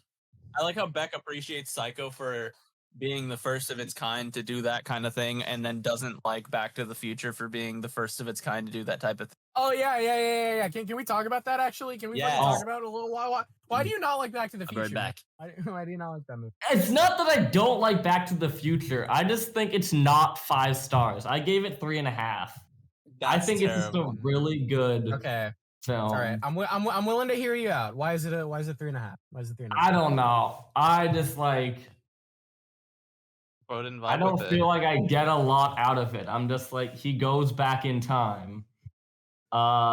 It's funny. He hangs out with his dad. He puts his mom and his dad together. His dad gets more confident, and then he goes back. I just there's not a lot of depth for me to like sink my teeth into, you know? Bro needs a depth movie, a movie Bro with needs a depth. big explosion. Yeah, It- honestly, Back to the Future, I don't think it really needs that depth. Like, it's been a while since I've seen it, and like I did say it's one of my favorite movies of all time. I do think I should like give it another rewatch at some point. But I don't think it really needs that depth. I mean, It's just like, I'm never gonna movie. knock anyone for liking it.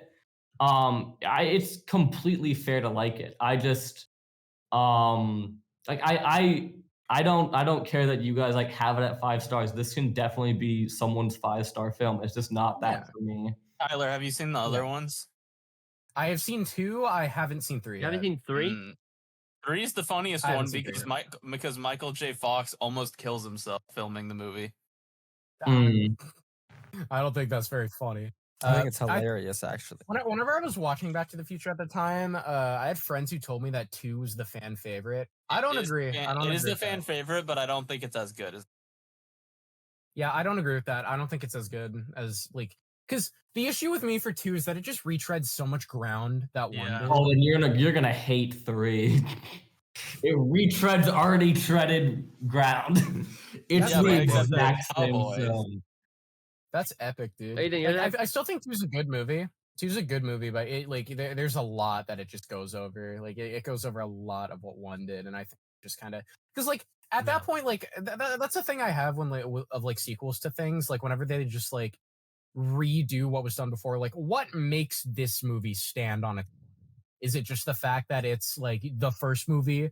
But again, and I'm not saying that's all it is, but like that's what sticks in my mind every time I think about Back to the Future 2. It's the fact that it does a lot of shit that was in the first movie. I mean, I think this is what becomes a There's problem. gonna be random. It becomes a problem with franchises like that become so long. Like I think Fast and Furious, like how much of that is just the same type of thing over and over again, you know? Yeah. Yeah, but, They like, become this so one is generic because they've very been redone so many times. intentional. Yeah. Like This it'll is gonna be the recreate most- shot for shot the first one. Mm-hmm. This is gonna be the most like random fucking like comparison, but I'm gonna compare Back to the Future 1 and 2 to Pikmin 2 and Pikmin 4 real quickly. Wow. So Pikmin 2 has like a lot of like Pikmin 2 I'm is like the fan favorite of the Pikmin Sure, franchise, everybody right? gets this reference. Yeah, people will get this reference. Pikmin 2 is like the fan favorite of the franchise as well, and it does like a lot of things that like it does a lot of things that Pikmin fans like really, really enjoy, right? Mm-hmm. So Pikmin 4, what it does, it takes like the foundation of 2, which is fair because that's what 3 did to 1. But Pikmin 4, it takes the foundation of Pikmin 2 and like just does that again. But there are like areas in that game that are just flat out one-to-one recreations of like areas in Pikmin and like the ideas in Pikmin 2. And a lot of Pikmin 4, like a lot of the identity and like a lot of the enemies you fight in that game are from 1, 2, and 3. So like a lot of that game's identity is borrowed from the games like in the past, specifically Pikmin 2. Yeah, Pikmin 4. Beck is gonna And hate me it's for like- saying this one, but something that's very similar to that is Inside Out and Inside Out 2. They have the same We're going back to identity Inside Out. Yeah. of a movie. It's the same concept, but a little bit worse, you know? Yeah, I just that's the worst thing a sequel can do, honestly. Like outside of like completely disrespecting the original, the worst thing it could do is just like do what the first movie did or the first thing did, and then do it again. Like, A little bit worse. I think that's annoying, Yeah. and a little bit worse. It's just I don't know. It's just like because like I said, like what does this movie bring to the table? Like looking back at it, like Back to the Future 2, obviously, like is a good movie and it has good stuff about it. Yeah. But like I said before, all I think about whenever I think about Back to the Future 2, or like in a passing like thought, is just this is just the shit done in Back to the Future 1. But again, Yeah. like we're doing it again. We go back to the Future 1. It's like, oh, that's crazy. Yeah. But I think it becomes a very delicate line where you're kind of trying to balance, like, what's the reason for this movie to exist, but also kind of keep it original, but also keep it the same thing that people kind of want from the first one. Because, like, you want the story expanded. I think, I haven't seen this, but Beck, I would assume something like Neja and Neja 2, it does that well pretty, because it expands the story. That's the best start. For me, Neja 1 and Neja 2 feel like part 1 and part 2. It definitely feels like it's like one complete story. And that's why I feel like 1 gets a lot more shit. Like people do not like 1 as much. Well, it's not that they don't like 1. 1 is, I see 1 has like an average of like 4 stars, and then 2 has like an average of 5 stars. Where it's like 1 just had to do all the setup so that 2 could pay it all off. And I think the best sequels are stories, or even like season 1 to a season 2 of a television show. It's expanding of the world and just doing new stories within the same world. It's building the world building. Like, I'm thinking of something like John Wick 1 and John Wick 2. John Wick 2 just expands the world of John Wick 1. And just we see like different sorts of stories. And I feel like that's a good way. Also having like a part 1, part 2 dynamic also really works. And maybe a part 3. I would say Toy Story is actually a movie I think could end after Toy Story 1, but they expand the world. Yeah. To be this sort of new places, because like what's great about the Toy Story movies is that they're in new locations. If you're in the same sort of locations of like, and I'm sorry to harp on this back, but it felt kind of the same locations in Inside Out 2. Yeah, Inside Out 2 was just objectively not that good But it felt like He dies a little bit every single time you bring up this point. because I don't understand why he's so caught up on it. It's really just not that good. It's his favorite, guys. But I don't understand Okay. why. But though. I'm just I, saying, like, genuinely, there's no reason for it to be. it's the same sort of set pieces, and this actually bring up to this point. I think overall, I think it did a good job because I think it did introduce new locations, and I quite liked it. Severance season 2, and so No, season we Severance. can't transition yet. No, We can transition. Why? I have 2 Give me more a second. singles. This is my If favorite you part of the blow my podcast. nose, I'll be back. That's my favorite part of the podcast. How seamless the transitions are. They're so They seamless. are Yeah. really No. seamless, Tyler. Well, I'm stopping early because I just want to quickly get through my 2 other singles. Sure, I guess they're your Um, 2 other singles. First, I only really talk about this if Tyler has seen it. Tyler, have you seen Solo Leveling? I have not. Okay. I have not seen Solo Leveling. levels of Solo show. Leveling anime that's currently airing. The finale comes out this Saturday. This is there's very few times in a show or movie I get like my heart racing at it. I'd say it happened in that one scene in Demon Slayer, Neja 2, Hunter x Hunter. There's like a couple of animes that do it for me, but like it's so rare, and I felt that with this show, and I'm so glad that I like have another show that like builds this level of engagement. My Hero Academia also. Oh my God, I feel that Finish for. Jojo because Jojo does the same thing. Okay. Please. Speaking of that, I watched Jojo because I gave Aiden a deal where I'd watch some of Jojo. What was the deal? How far? I watched some of Jojo. Aiden gives you head if he I watches was- JoJo. No. Okay, He'll so make me feel I like a am man for watching JoJo. on I episode will 9. compel him if he doesn't watch it. I have seen episode 1 through 8 of part 4. Oh my God, is this what And- anime is like? This is what JoJo's like. Yeah.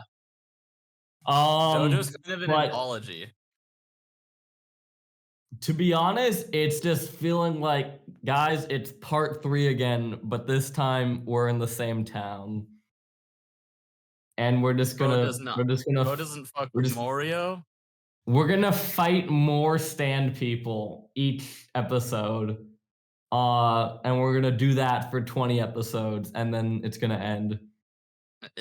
No, there's an overarching plot, Beck. It's a mystery. Ooh. Okay. But it's okay. So far, all I see is just gonna be villain of the week back to back for 20 episodes, and not much is gonna happen. What else have you been Beck, watching though? and- What other animes and have you been Beck, watching that me- aren't just that? Me when my Solo Hero Academia leveling? is just Deku breaking That's one. arms every episode. Okay, yeah, but that one like has like full multi-episode arcs. This one is like they fight one stand user in 2 episodes, and then that's done. You know? That's pretty much what happened. That's pretty much what happens in like early anime. Yeah. It's just like Yeah. Well, they fight a guy, they move on, fight the next guy, and then it's over. Like, that's Give Jojo some slack. It came out in the early 80s. this is not fucking. It came out in 2010. What are you The talking manga- about? The manga came out in the 80s, bro. That doesn't mean they can't like adapt it to make it better. Ew! Part It's a 4 is good- really good at that. I Oh have my not God. seen it yet. Because yeah. Okay, well, I'm already at like a third of the way through it, so I don't know when it quote unquote gets good. What fight did you end on? Beck, Which one Beck, did you end Beck. on, Beck? Right now, I'm like halfway through the woman simping over the short guy. Yasuho? Bro doesn't like Yasuho? He Beck, doesn't the like last the scene of the last episode of the final season has a little bit of a moment that's kind of good. They all have a moment that's kind of good. I personally like Demon Slayer more than I like JoJo. So Part far. 4 is good. Bro just doesn't like good stuff. This is why Inside No, Out 2 Beck- is his I favorite. don't fucking You know, like Beck- these He like doesn't like episodic good things. ones that like Beck's only. capable of liking good shit. He's capable of liking good shit. Okay, he likes Outer Wild. Yes, He likes Outer Wild. I just don't like. I don't fuck with the I know story you were here before me structure. on the podcast. I know you were here before me on the podcast, but you gotta leave. You gotta get out. Outer Wild's good as fuck. Outer Wilds is so good. You don't fuck with. Nah. Oh my god.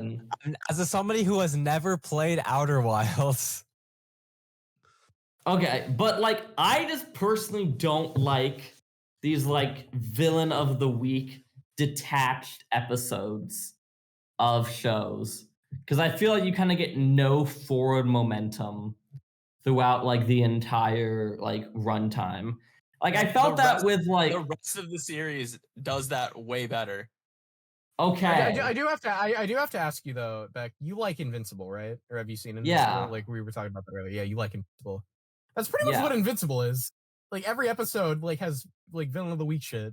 and yeah, no, and then that's kind of why my favorite episodes of like season 3 were like Like 1 and 2 because they kind of led into each other and it felt like the world was undergoing a very big tonal shift. And then for the rest of the episodes, it kind of felt like villain of the week. So they were still good villains of the week, but I just didn't like it as much as the like development that we have in like 1 and 2, and then near the end of the season with Conquest and Invincible War.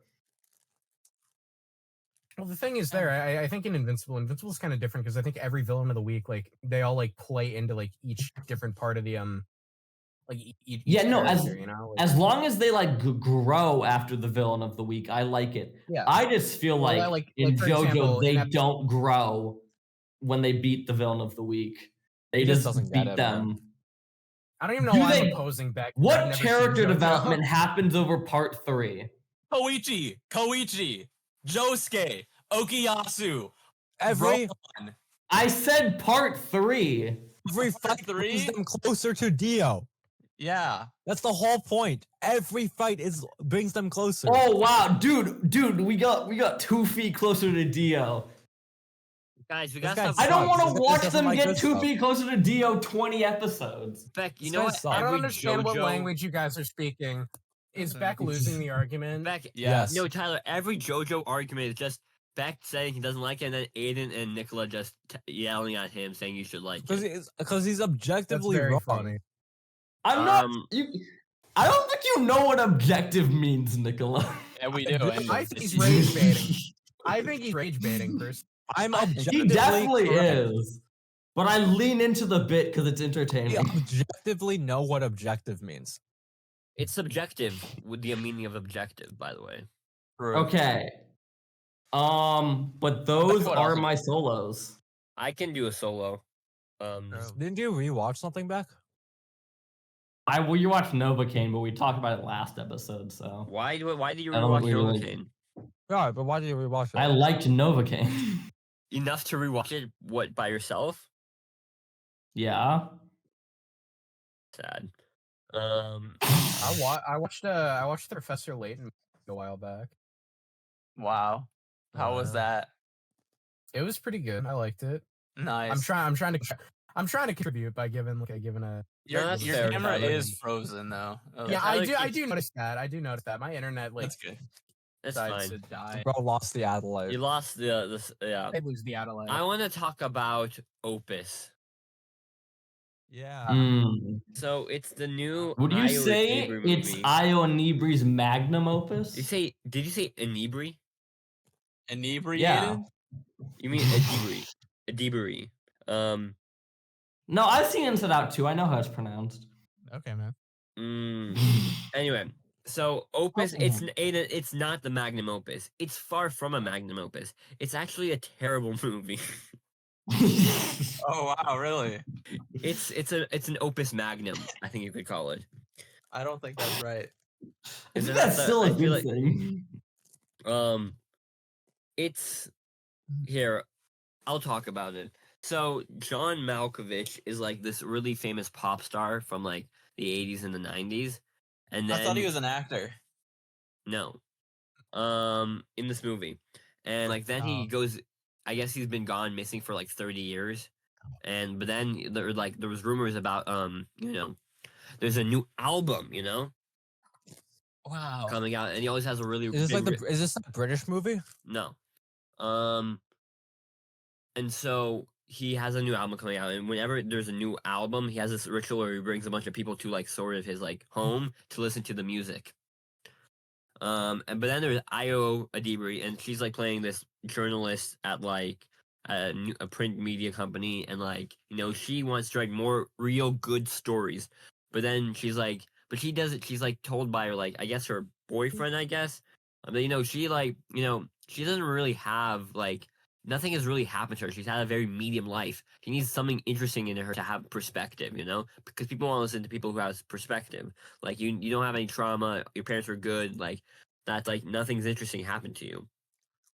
But then they get a basket, and guess who's invited to go to his house? Io and the head editor at the journal at the I guess it's journalism. The newspaper, and they go over, and like it becomes this whole like big thing. I feel like it's a kind of a done sort of trope a bit, like the guy who's been going in exile, when he comes back, he's really creepy and weird, and like there's a bunch of weird shit going on. There's like it seems to be like he has a cult living at his house, and like. Is like he has a lot of interesting. I'm not gonna lie. This for some reason sounds exactly like Dexter New Blood. I'm not gonna care. I'm not even kidding. Yeah. Just making that comment. Yeah, put in that comment. But it's they're trying to build up this mystery of like, okay, so what is really going on? It's like one of those movies where like there's weird shit throughout the entire movie, and you're trying to think what is going on here. But the movie doesn't really appreciate the mystery. It's because it's almost instantaneous that something weird is going on. And like these types of movies, you need a little bit of calm before something weird goes on. You got like a little foreshadowing, but it's almost already weird shit going on. Like you already get that this guy is gonna do some weird stuff, and like I don't know. Then it's not. I feel like they start off with this really interesting premise. Okay, the album is gone, so Like the album, he hasn't done this album in like 30 years. I thought they were gonna really sort of do some thematic stuff with all like, what does the idea of art mean later in life? I thought that was something they're gonna do. Like, how does time change over art? And I feel like that they don't try to include that premise at all. They try to do some sort of, I don't know, storyline about how light art is never finished, it's just abandoned.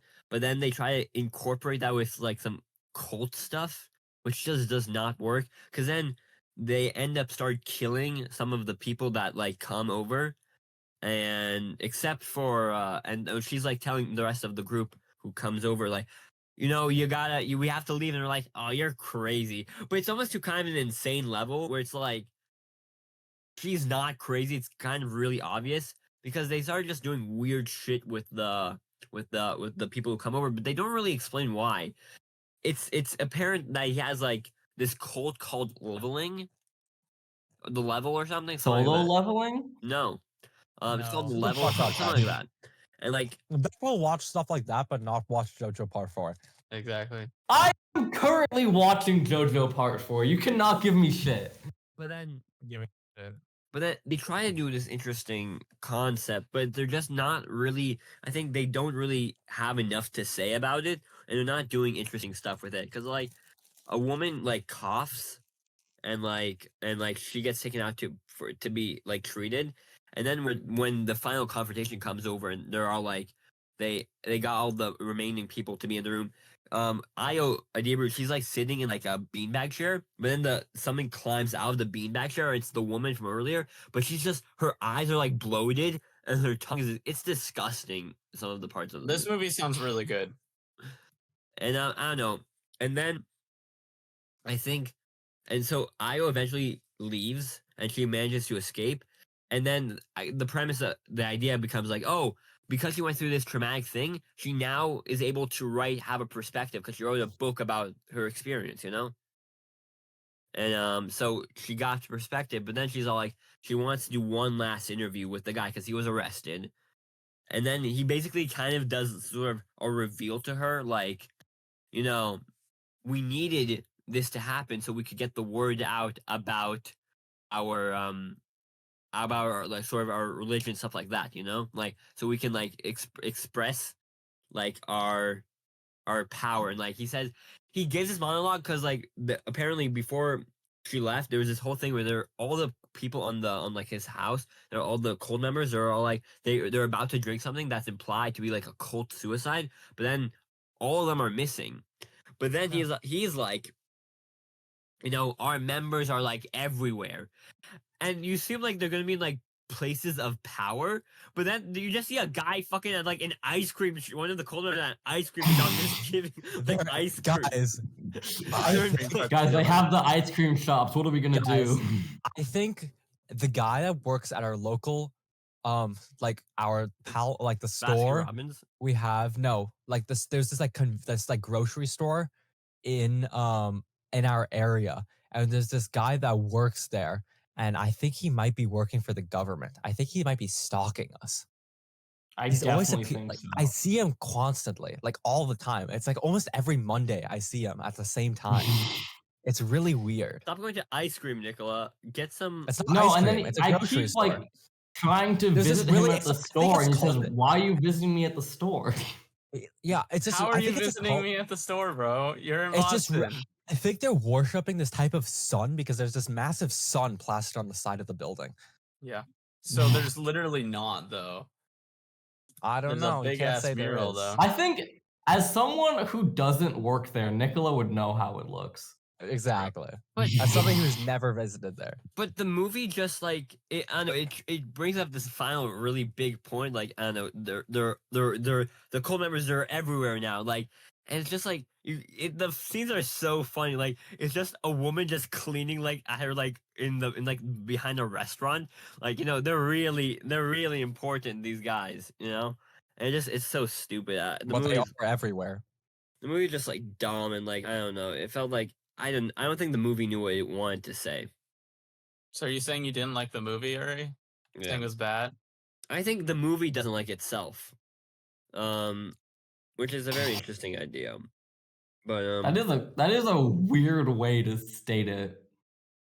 I also feel like it's kind of like I don't know if I read this wrong, but like the theme of the movie is you need to force yourself to go through trauma to write better, kind or of. is it going against that? Because not a good theme to have. No, are you sure, Beck? Are you sure everyone shouldn't go through? Yeah. I am sure people should not force themselves to go through trauma to write better. I don't know. I don't know, Beck. You need something to give you an edge. I don't know. Yeah, it just I don't know. You kind of feel nothing when you're watching this movie. Like yeah, no. Other than that, I'm gonna talk about my singles right now while we for him. To pick I this can't up. wait for guys. It's only 3 years. No, wait, What? 4 years, and then we're all in LA and we can do in person every week. We'll see Yeah. what happens. Okay, so here's what I watched solo. Beck, have you or Uri, have you been caught up on Abbott Elementary? I have caught up on Abbott. Oh wait, speaking of Abbott Elementary, Yeah. for one of my film classes, I have to read the pilot script Oh, and wow. like analyze it for structure. It's a pretty good Nice. pilot. So yeah, I mean it's Um, due tomorrow, so I might just try to do it tonight. Nice. Anyway, Uri, what do you think of the new development that we have, Ava leaving?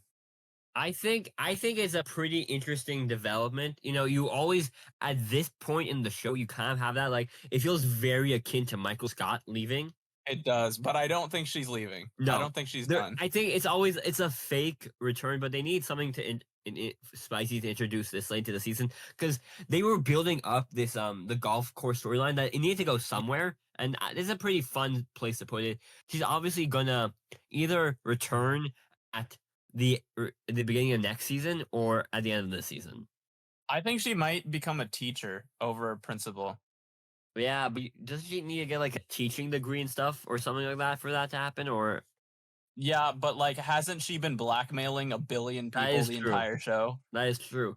I was surprised she wasn't using more blackmail to prevent that, but I thought Yeah. it was a great character development and how she used to become this person who's so selfish to someone who protects her team. And I thought Yeah. honestly, she has kind of had a sleeper arc over these past 4 seasons because you mostly think Yeah. of Gregory and Janine, but then she's like becoming like an actually good principal, even though she's still like Ava, and she's carrying Yeah. out the team. She's opening herself up to Oshan, her boyfriend, and I thought that was Yeah. really good development. At least this. That's why I don't particular think she's season. going. I don't think she's going anywhere because of this development, Sean. Yeah.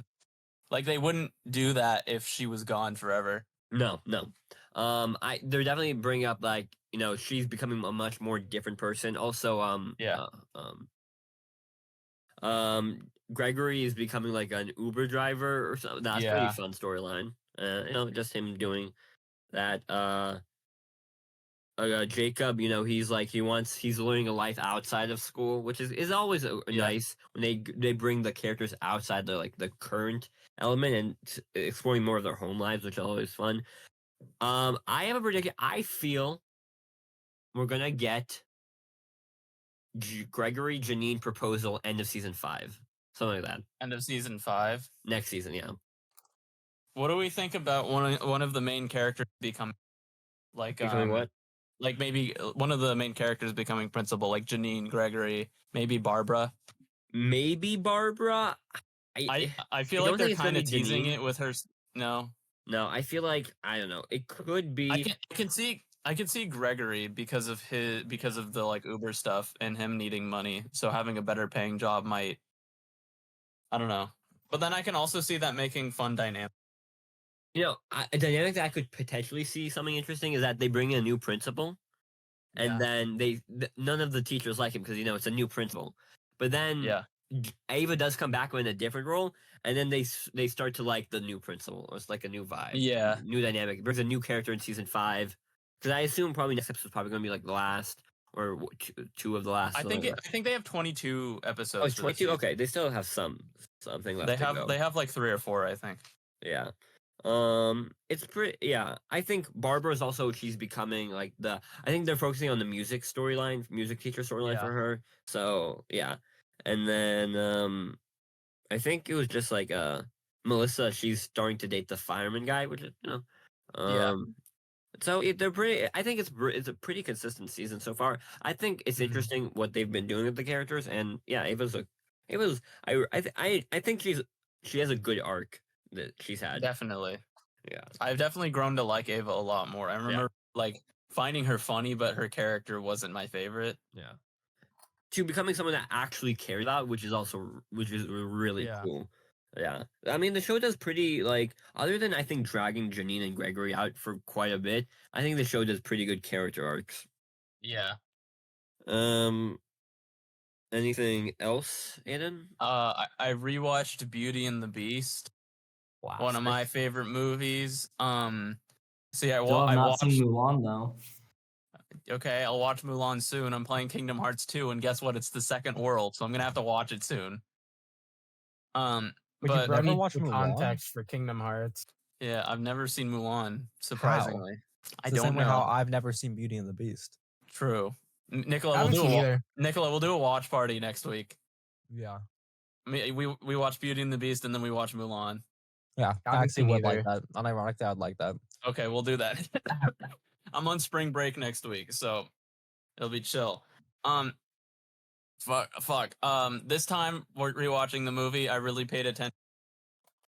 When I rewatch movies, I like different thing, whether it be the writing, cinematography. This time I listened to music, because I was running on 4 hours of sleep, and I couldn't really focus on anything else. So I listened to the music a lot.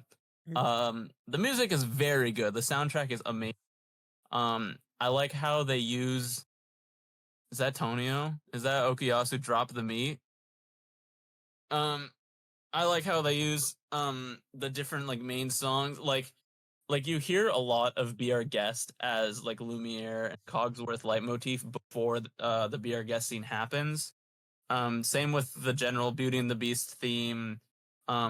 Gaston, anytime he appears, you hear his kind of leitmotif, and just the main theme shifting through the movie. Very good. I did start crying during the opening musical number because I was so sleep deprived, and it was so beautiful. When she reaches Bro, it the cannot be. It's not that funny, bro. when she reaches the well and she sings about her favorite part. Wait, but does she sing "Wishing on a Well"? No, we'll come to that 'Cause later. you know who else doesn't Well, wish That's on a not well? even the name of the song, Nicola. Nicola, we'll come back to that. We'll end with that. Terrible transition. Do you guys want to talk about Succession? You mean Uh, Yeah, sure. we'll talk about Severance? Succession. Yeah. So Severance. so I guys, can actually- season 2 finally ended, and I think I think we can each give our thoughts before we I talk think. about. Can I give the recap? Yeah, You can give the recap for. Actually, Nicola, can you give the recap on the final I can episode? give the I don't know, recap. I can give the recap. Okay, because actually, not that much happens in the final episode. Yeah. Yeah. I think this was a masterpiece of episodic television. That's crazy. I think I haven't So- seen it. I think Nicola. I think this was an amazing episode of TV. So we begin with Mark having a conversation with himself. He's having a conversation with his innie and outie are having a conversation. They're in the birthing cabin because we know outside and inside. If you're inside, you have to be the innie. If you're outside, you're the outie. So they walk in and out, and they're transmitting through like a little camera, and they're talking to each other. And I see you trying to jump in, Uri. Yeah. Let me talk. If I forget anything at the end, you can come back and fill me No. in. Yeah. Okay. I just wanna say that this was an amazing sequence. It was so good. Also, something that I really like about the scene is how we note that constantly throughout the show, innies are always wearing blue. They have the blue lumen, it's like the blue lighting, while the outies wear red and it's like the more reddish lighting. Yeah. But in this scene, Mark S, the innie, is inside the cabin with like the red camp, with like the reddish, like orangish campfire, while Mark Scout is outside and he has like the blue background and he has the blue like sky. Well, So I think that's an interesting dynamic. talk about the dynamics of how this scene changes from Ely to Audi Mark and how the conversation evolves. Because they start kind of understanding and they're almost on each other's side. But then we really see that Mark Scout still doesn't really see his Innie as a person and is really trying to use him to get Gemma back. Because he's like, oh, I heard you have a thing with a girl. That's great for you. But like, those days you've had with her, multiply that by like 1,000. And that's what I have with Gemma. Yeah. And then also she's not even getting Helena's name right, like messing up the Helene? name. Yeah. Helena, yeah. And that's when Which is like Mark, exactly what Helena did to him with Gemma. yeah, that's when Innie Mark just kind of And that's the when, switch happens in him. That's when you can tell. And like even like he was talking about the reintegration, and then Innie Mark was like kind of on board. He's like, wait, but how do I even know this is true? And it's also like, and he's also like, how do I know you'll even like let me come back after you get your wife? Because if you stop going, I basically cease to exist, and I have no way to trust you, and I don't trust you. And we find out. I mean, I'll get to it when we get to it, but basically, he's proven right. I mean, yeah, it's a fair argument because even if they were reintegrated, Audi Mark would probably take over most of the body. And I think it's a fair argument because it shows that like even though Mark, we like Mark, he's a nicer guy. He still treats his Innie just as poorly as any other. Yeah, we really see that everybody outside Audis really still do not see that Innies as people, even though that's the whole crux of the show. Except Dylan, really. But even beforehand, he was all like, at least last episode, because this reveals this episode. Last episode was like, what if I just fucking quit? He kind of kill him. Yeah. Yeah. And yeah. So then we have that Mark S tells like Mark Scout that if the next time I wake up, I don't see the severed floor, I'm gonna kill myself or whatever. I forgot what he said. But he basically said like, I better see it. So he why never mind. I really love the transition they do. Yeah. From the cabin to the severed floor. Because I didn't think they would do it that quickly. I thought they would cut back to Mark Scout, reacting to the information, but no, they just immediately cut directly. To the floor. And it opens the elevator doors, and now there's this new painting, and it's a really interesting painting of Mark S, left hand on the console, right hand in the air, like swearing on the Bible, with everybody in his life around him, from both Lumen and outside of Lumen, and even like the everybody, and that's all like him doing that, and they send him down, and he finally completes Cold Harbor. That was such a great sequence, because he didn't want to complete Cold Harbor, but Helly told him you should do this. You should do it. And they're talking about like the equator, and we can literally see on the screens how like the Lumen logo is the globe with the equator running through Lumen. Yeah. Because they don't know what any of these things means, but they have it in their brain based on the knowledge of their Audis. Yeah, because like they know facts, they just don't have memories. That's it. Yeah. So, what else happens? Oh, there's the little part I think we see like a flash of Gemma, and we know now that Cold Harbor is being prepared, they give Gemma the clothes she was in when she left Mark for the last time and basically got into the car crash. Yeah. So yeah, and she then gets into that. He combines it, and Dylan as they're finally Dylan's. Yeah, they do. Yeah, they do talk about Dylan for a bit because Dylan comes back because he basically what's his name? Milchek gives him the piece of paper, and he basically says, so your Audi, this was your Audi's response. And then he says, but I'm busy, so I have to go. So he puts down the piece of paper, turns around, and gets out of there. That was such a funny scene. It was so funny. And apparently, according to the actor, he didn't think that was the take they were going to use, but then they did actually use that take. And he also thought it was really funny that they did use that take. Yeah. So then he's that, and then Dylan is reading that. And I'll get back to that later, because first I want to say, Helly and Mark are working on the file, and they finally get to the last number, and they say, at least it's a happy one. Aww. And then they finish it, and they finally finish Cold Harbor. And then we get this big performance by Mr. Milchick where a Kier statue, which I forgot to mention, they entered in, there was like a statue of Kier, and he has like an envelope saying like, oh, I'll watch you competing this monumentous file. And then he comes in, he says, your very own floor manager. And then Mr. Milchick walks in a second late. He missed his cue. Yeah. Mr. Probably because he Milchick. was sprinting. Okay, here's my one question: why the fuck does Lumen have an entire marching band on the severed floor, but That- they only have they're all one severed. security They're guard? all They only severed. have one security guard. That's honestly, some of the show doesn't make sense in that regards, but They're not yeah. why are they expecting Mr. Milchick to have to sprint around the entire severed floor? Anyway, that's Wait, a Nicola, nitpick. It you doesn't forgot really to matter. mention earlier what we get to know what Cold Harbor is with Gemma's. Right. Yeah. So explain So it. basically, Cold Harbor, it's because that's once the file has been completed. Yeah. So the file is completed. So now Gemma walks into Cold Harbor, and we activates a new innie because we know each file is a new innie version of her. And she walks in, and the task is for her to completely disassemble a baby's crib because we know that that's the thing like she had the most struggle with because like that's exactly like she had the miscarriage and that's what pushed them to Lumen. So they're seeing if she's really lost, if she really has if the innies really have no memory at all or emotion. And we see that she doesn't. She completely takes apart the crib with no emotion or like memory of what it is at all. Yeah. They're like, it's but- working well. But the Cold Harbor, when he makes those numbers, it's the building blocks of. It's, they're the Gemma. tempers, as I actually said that, because I mean, we've been able to see that like the Yeah. things they were sorting into were We're tempers. definitely building the temper idea up Yeah. throughout the season. Yeah, but they Something, finally like say it in words and they confirm it. something I want to bring up quickly before you continue, Nicola, is when he's talking to sort of the Kier sort of statue, Mr. Milchick, Yeah. you can feel his seething sort of hatred for Lumen really Well, building. yeah, but I was about to get to I- that. So confused with that because is like the statue like a recording or is it like actively like no, I responding? don't think it was a pre-recorded. I think it's either. I think most likely it's an employee controlling it. Why the? Sorry, I'm just paying attention to Tyler. What's going on with Tyler? Dude, that's the craziest thing I've seen tonight. Nothing's topping that. Yeah. So, what else was I saying? You What guys, else? you guys like him? I love yeah, him. I just No, didn't know where he he's came from. He leaving now. startled me. He's leaving now. Oh yeah, shit! He's getting out of Badass here. Yeah. Tyrannosaurus Rex edit. Did you guys see Um, that?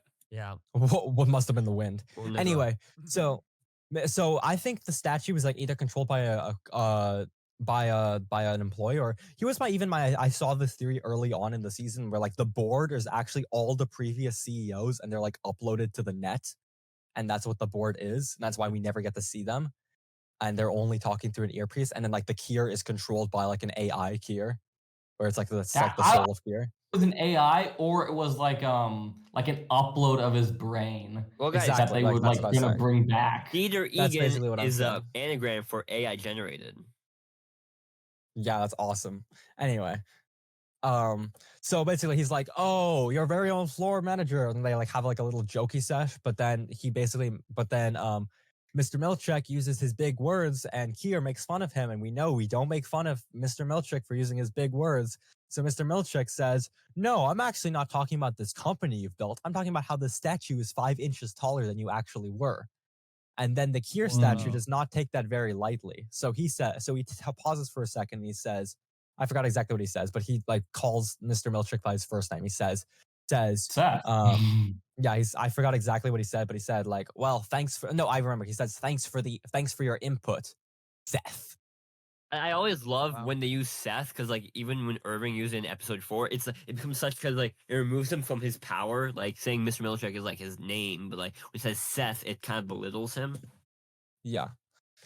And you can see Mr. Milchick does not appreciate it. But, then he's like, well, let's get on to the performance. So then the entire severed floor marching band comes out and they have an entire performance. And Mr. Milchick starts getting jiggy and he goes, when he's conducting the performance and they're all conducting, and Helly asks Marcus if he's ready, and he says yes, and he says, all right, well, I'll see you at the equator. But before I get to that, I will say exactly what happened to Dylan. So Dylan reads the piece of paper, and the piece of paper basically says the Audi's response, which was basically saying, like you are. I just like I can't let you see her again, and but you really are like I hope she can see in me what she sees in you, and I wish I could live up to like the type of man you are, and that's why you have to keep going to work to allow me to have that opportunity. And that's why I really leave the choice up to you. And that's why he neither checked, approve, or deny. And he left the choice up to Dylan, really, at the end.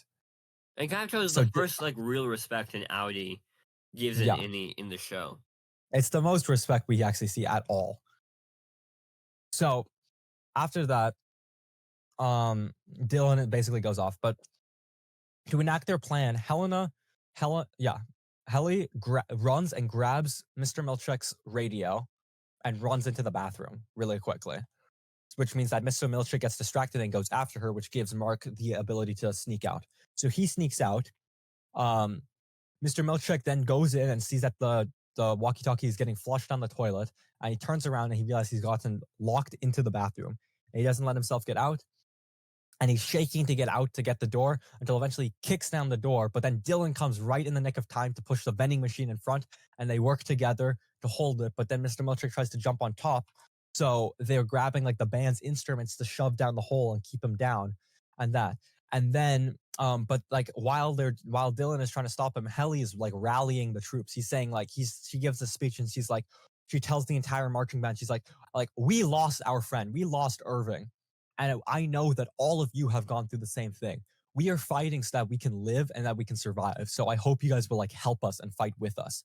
And they were like, and then the band decides to agree with them. So once Milchick finally gets the vending machine down, he sees that they're all of the severed employees in the marching band are all there to hold him off.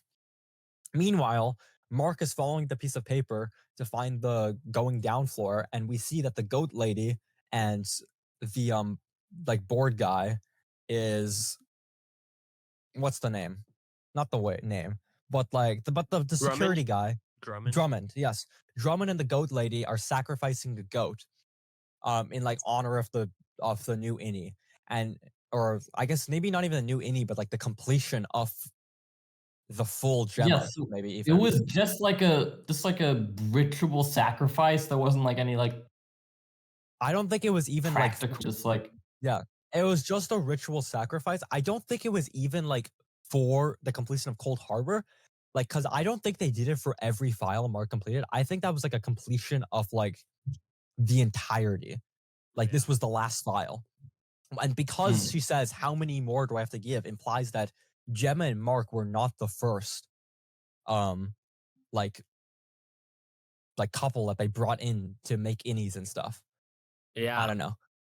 But basically they bring in the goat and they're like, how many more do I need to sacrifice? And like, you must give the goat's life. It's like a ritual sacrifice. But at the last second, Mark reaches the door and he's banging on the door. He's like, it's locked. He can't get in. And Drummond's like, all right, I got to deal with that. So he opens the door and he says, Mark Scout, what the fuck are you doing? And then he starts beating the shit out of each other, and they start beating the shit out of each other until eventually the goat lady comes out and she says, I can't give you any more, and points the air gun to his face, like to his head. So he finally yields. So she hands the gun to Mark, and Mark like uses it to hold him and says like, you're going to do exactly what I say. And they go together, and like the goat lady is like, thank you for saving, what was the goat's Emil. name? Like Larry? Emil. And Mark is like, who's Emil? The goat. It was such a funny like little moment because it's like, oh yeah, okay.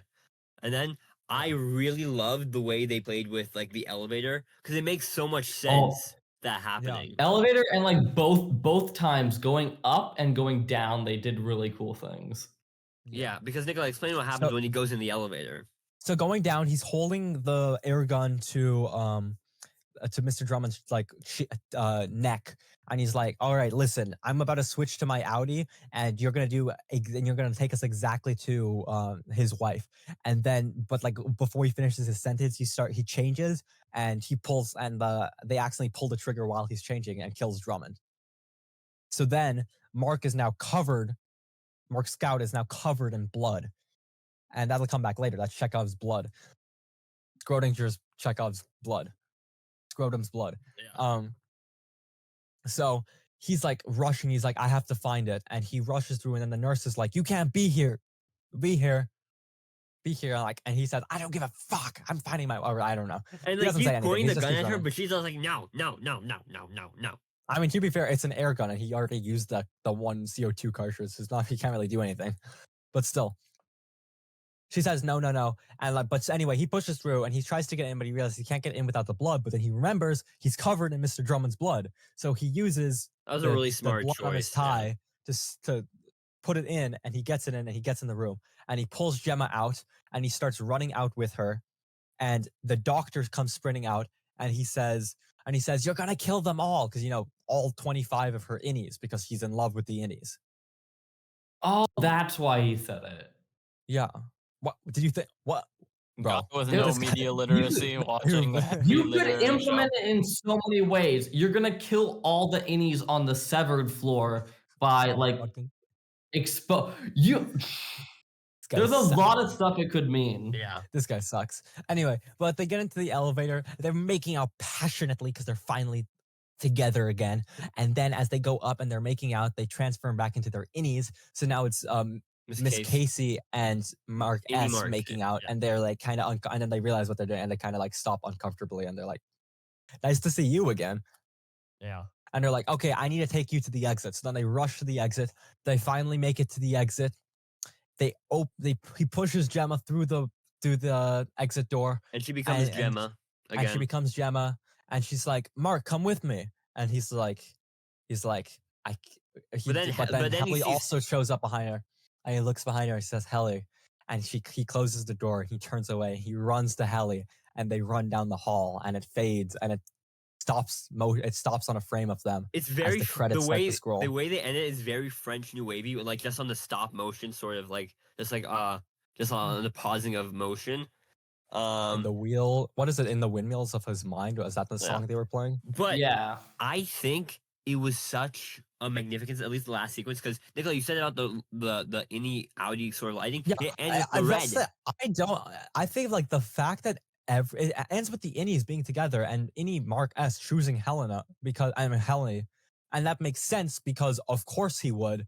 He deserves to be with his wife. And the thing is, something I find interesting is so many people online are like hating that decision and being like, he should have just gone through the door. But No, like, those people are missing the point. Those people are dehumanizing the innies by saying that. Yeah. They're saying the innies don't deserve, like innie Mark does not deserve to have a life with Helly. Yeah, because the thing is, yeah, they might end like Lumen might take them over by choosing to be in Lumen just for like even 10 more Yeah. minutes. It's proving It that genuinely makes no. Why would Mark go through the door? Why would he like? Why it would he logically give would his not make Audi sense for him to anything? not stay with Helly. Yeah.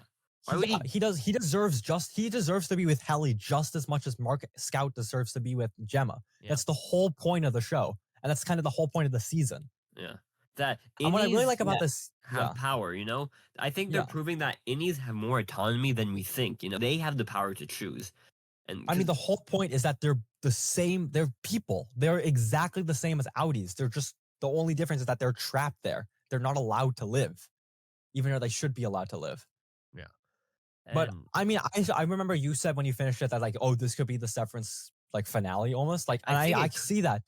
But I think what makes the season finale so good is that it definitely wraps up like the entire season 2 overarching plot. But there's still a lot of questions that haven't been answered for the Because overall show. they explain Cold Harbor, but they still kind of really don't explain what's going to be used for. Yeah. And Like Yeah. there's still just overarching stories that are like ready to be fulfilled in the next couple seasons. What I liked about And Mr. I'm still really excited. What I liked about Mr. Milchick's ending is that he comes out of the bathroom and then Dylan's like, fuck you with all the rest of the marching band. But honestly, Mr. Milchick went through his own. I think Mr. Milchick became disillusioned with Lumen itself also this season, and also Harmony co-balancing this kind of interesting character arc.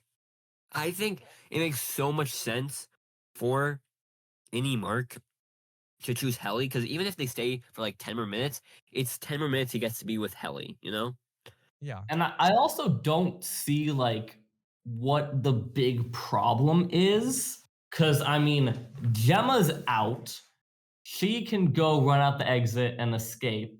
And then it's not like Lumen is gonna like keep Mark trapped, kidnapped down there. Like they have proof that he's there and that he's missing.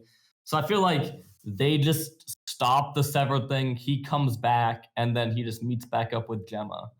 But I, the I thing don't see is, anything like too bad that emerges from but the thing is, the fact that him spending a bit more time. they choose this choice thematically, I feel like it's going to point to next season. Maybe it's going to be more of an Innie Mark season next season. Now it's just because of this choice. I mean, here's the thing: Innie Mark has always been the main character of the show, Yeah, so it makes sense that he's the one we end with, and he's the one that like kind of like gets his ending. Yeah. But I mean, we're gonna see where they take the show. What I also like about the season began with Mark S running through the halls, and it Yeah. ends with Mark S running through the halls, yeah. which I think is a really cool parallel. I think that's really smart, and it's choosing that. Actually, no, and not even that. It begins with Mark S running through the halls looking for Miss Casey, looking for Gemma, and it ends with him running away from Gemma, Miss Casey, to Helly. Yeah, yeah. And it's showing that I think Innies have power. They have the ability to change the outlook of their life. And honestly, it could be a future where, maybe even Innie Mark becomes main Mark, And like Yeah. See, I don't ever see a situation where that could happen, like practically in the world of I mean, Severance. the issue is, it's just Severance is so messy. That's the whole issue with it. That's why it's so unethical. It's because you're making a new person who has the same body as you. Yeah. And that's what makes it so unethical. Like Mickey 17.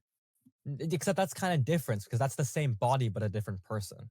Yeah. But like that's not like, but like as separate bodies. This is like you're literally the same body. You can't separate. Yeah. Your Um, consciousness is separated, not your body is separated.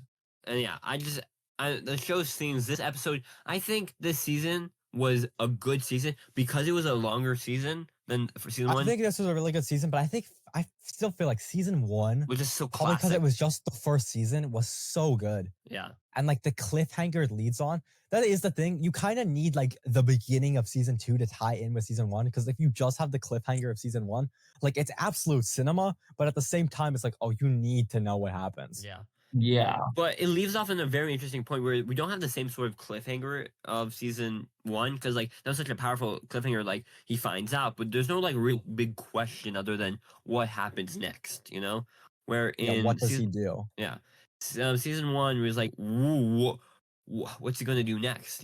But we just we don't know where he's gonna go. I found that really interesting point where I think honestly they could create if they finish a great season 3, they could create the best sort of 3 seasons of a show.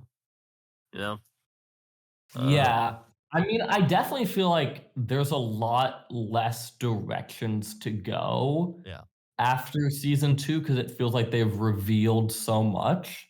But that's like kind of Um, what I was saying. They've revealed Yeah. so much, but there's still so much to see. Yeah. I mean, Yeah. yeah. I mean, I was like thinking about like potential things they could do, like something where it was like maybe it was like the innies like like boarding up the severed floor and trying to like take control there. I mean, yeah, we still don't. We saw that Helly got away from Mr. Milkshake, but we still don't see what like Dylan and the band army did to Mr. Milkshake. So That like band is so Yeah. funny that they're just the band is so funny. It is so funny that that's the Lumen can afford an entire severed band, but they can't afford more than one security Okay, guard. so does the severed band show up to work every day, be severed, and no, then just they're- be like, No, probably they just showed get up to used work once a every day year. and they had to practice. Bands don't get good overnight. They had to practice. Every single day they showed up and practiced for the great day when Mark S would finally complete Cold Harbor. yeah. that's. But no, this show is so great. It's Just don't think about the logistics. It's about the spectacle, man. Yeah, it's so Yeah, no, fun the though. spectacle was insane. I loved it. Mr. Milkshake is the main character of the show. Like genuinely, I only watch the show for Mr. Milkshake. He's a great character. I'm constantly watching it. I'm like, ew, Mark S, get off the screen. I want to see Mr. Milkshake. But honestly, Nicola, you said something really cool where you said Innie Mark was the main character of the show. I think that's totally true. I mean, we basically he's like basically the first, other than Helena or Helly, he was the first person we were introduced to. Yeah, no, Like, the first person we see is Helly on the table, but he's the first voice and like person we really see, and that's why I mean we really learned about him. Yeah, He is the main character of Severance. Where honestly, this episode kind of made me look at Audi Mark in a bad light, you know? Yeah, Like, because I think this really shows everybody on the outside in so much worse light because they're all so still do not, other than Dylan, they all don't like the innies. They're all still dehumanize them. Yeah. They But it's still don't see also, them like, as people.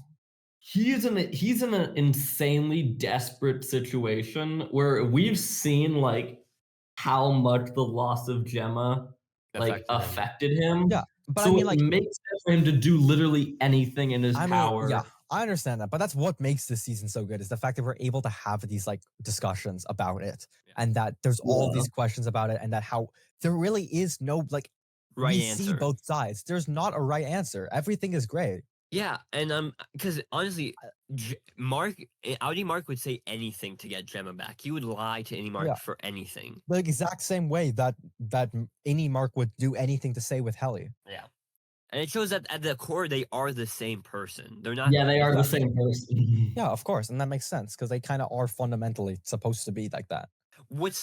I think one last thing I kind of want to bring up. I think what the show was what brought up the fact that because the fact that Gemma did eventually pick any Mark's hand, I think it shows that her base self is still within her, but Mark's base self is not within her because he picked Helly instead of going for Gemma.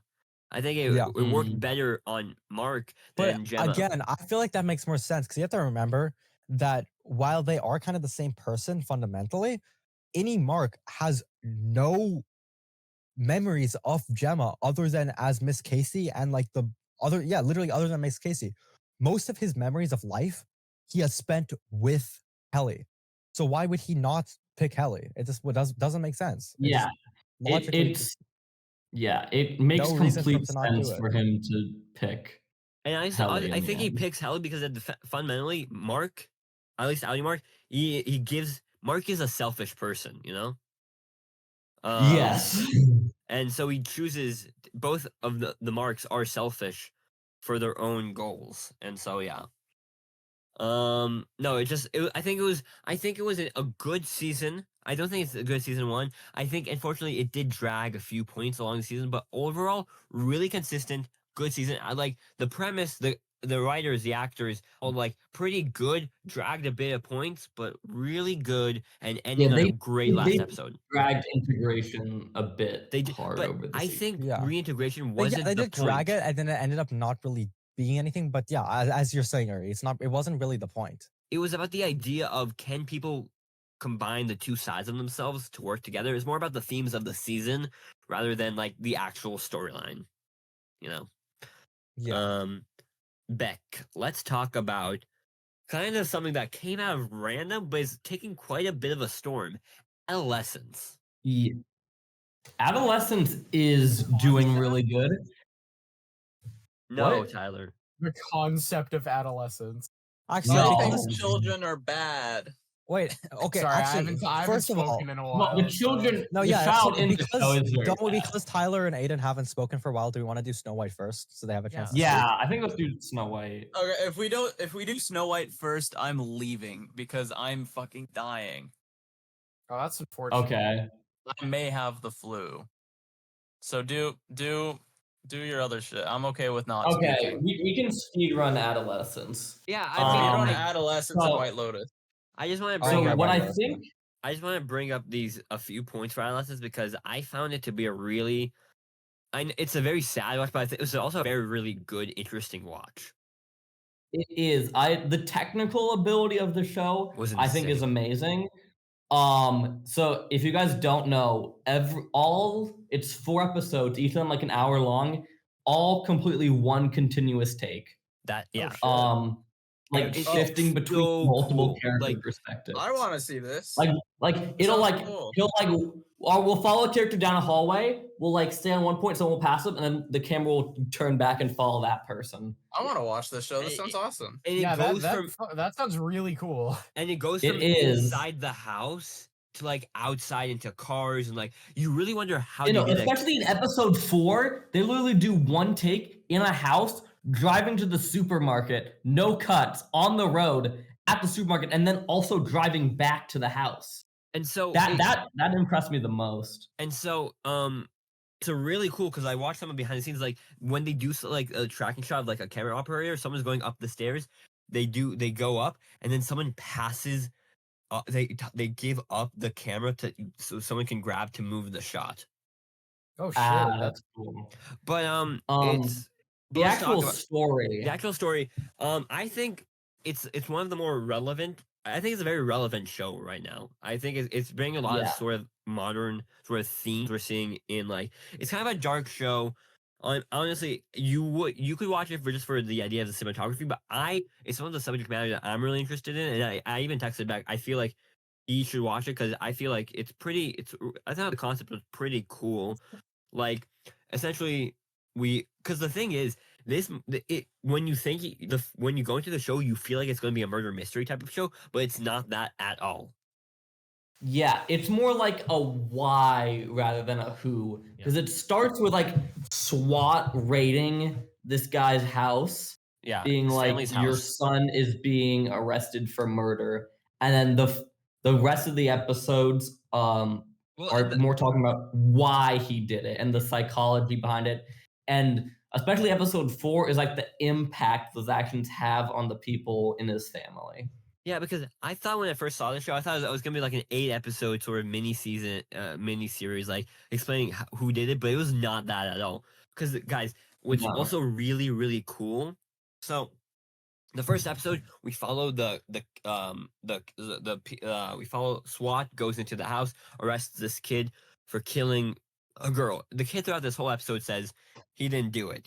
He didn't do it, and then we don't know what to believe at first. Like, okay, we don't know the evidence, but apparently there's evidence that he did do this, and we just don't know what it is.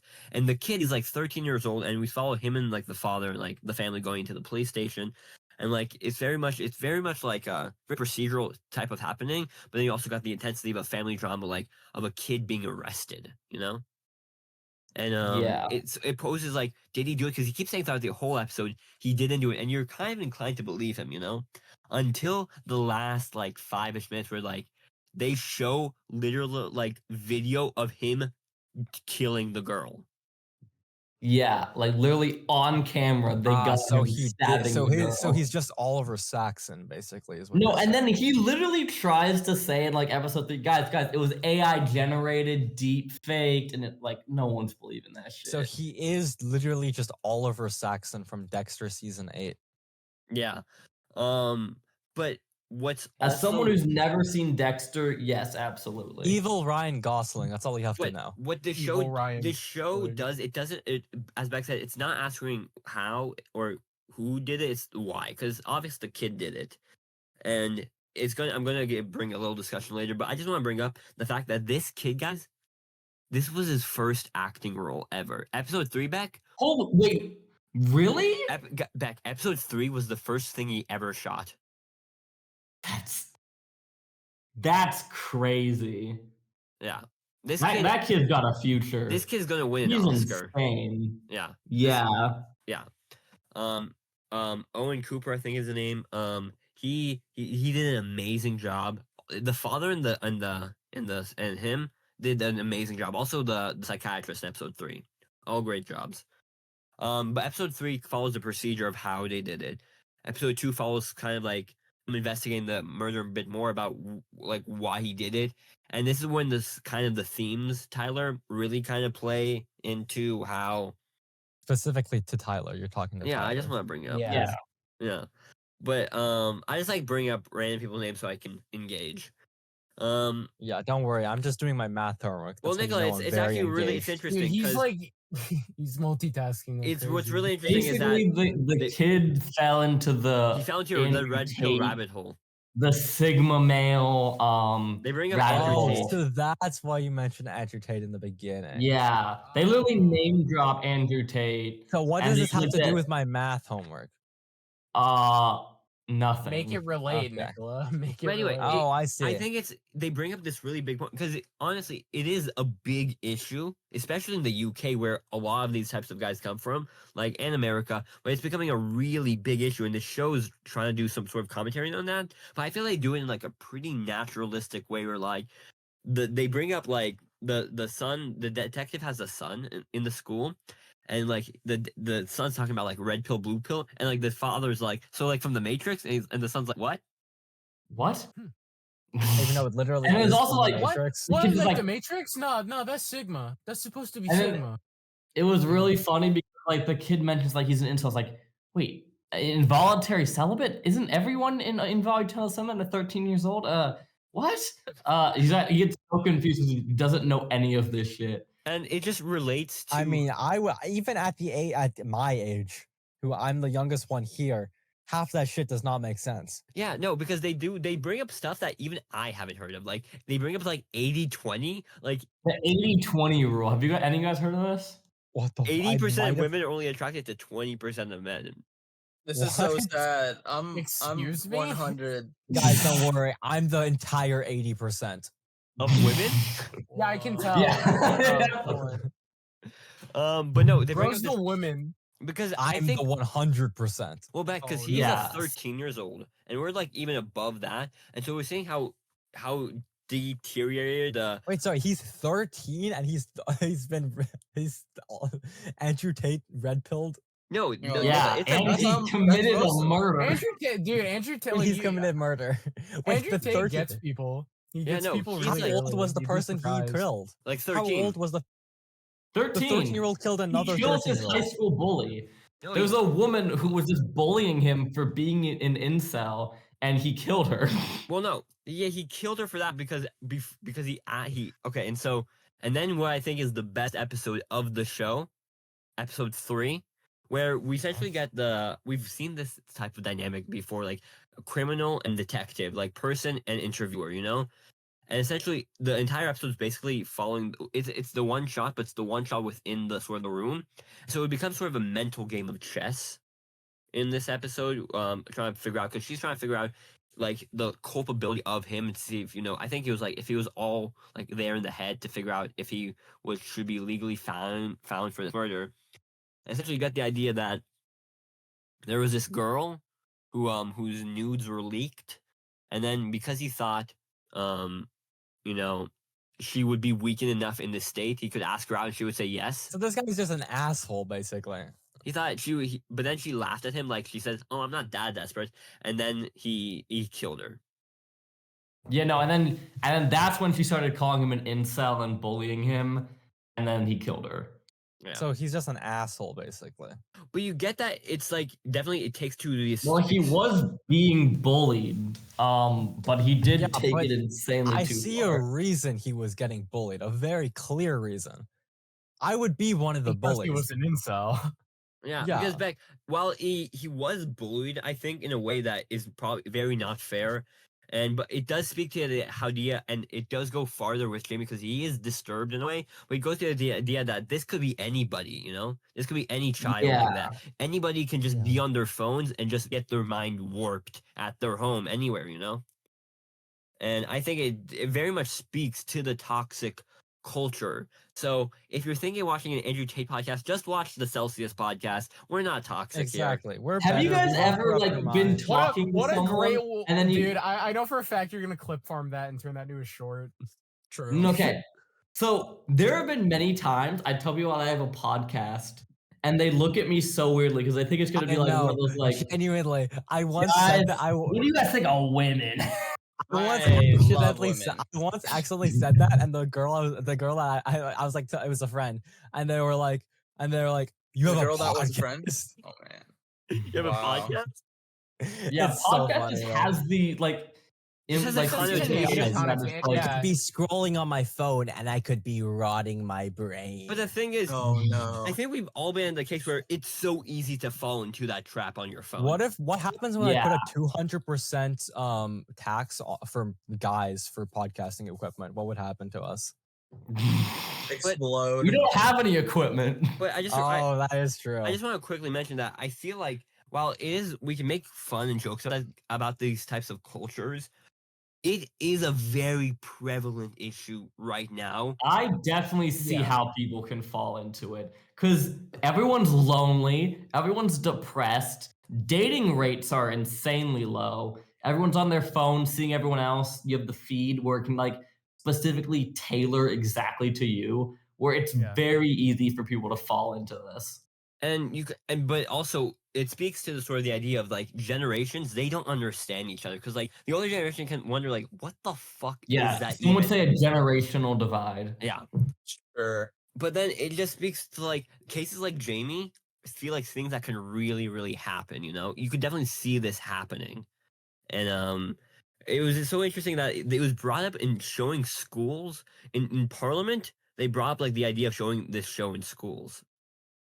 In the I I could did. see I did. that. See I mean, that. the message it sounds like it's spreading is very good Yeah.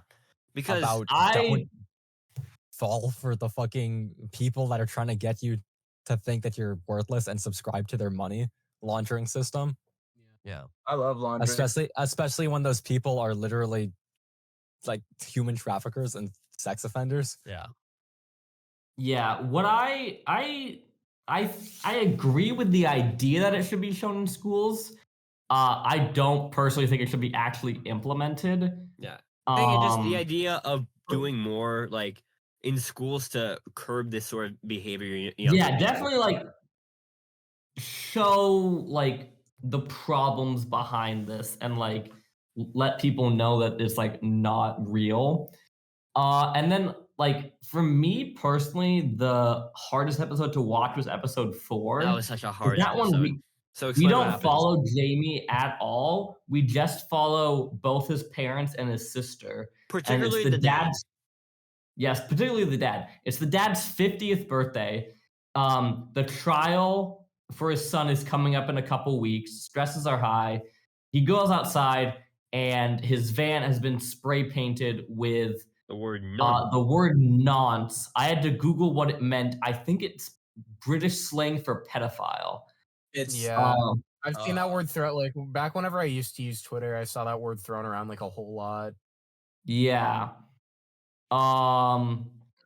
So that's spray painted on his van. So now his birthday is like, now I have to go clean this up. It's not coming up with soap and water. So he's like, okay, we're going to go to the paint store. They go to the paint store. They like make plans like, oh, okay, we're going to go to the movies after this. We're going to have a great day. They get to the paint store. And the guy just wants to go buy paint.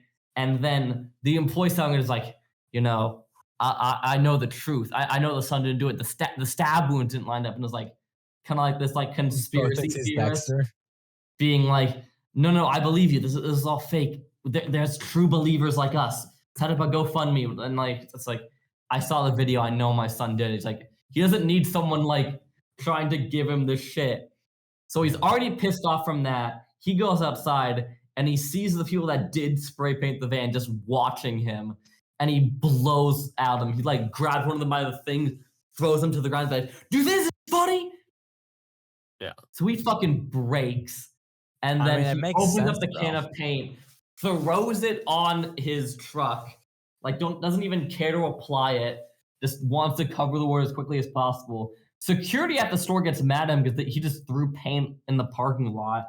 So everyone is hating him at this point. He hates himself because his son is a murderer.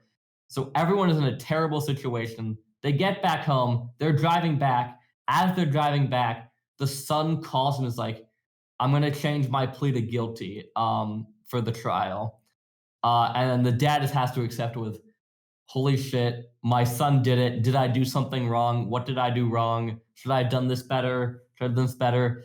And you just feel for him so hard where it's like, he couldn't have done anything, but he still feels like he did something wrong. And it's just so visceral because the last scene is like, you know, they're gonna have like a dinner, and so the sister, the daughter, and the wife, they go away, and he just like he kisses like the stuffed animal on his son's bed, like, I'm sorry, like the idea that he failed his son, and like he brings up the point that maybe he should have been like, you know, he should have done things different because his dad beat him, but he didn't beat his son. But why is his son a murderer and he's not, and like it shows like Yeah. just the idea of the cycles, like trauma, and like just the idea how So basically, the message of that episode was to beat your children. No. just the idea of like True.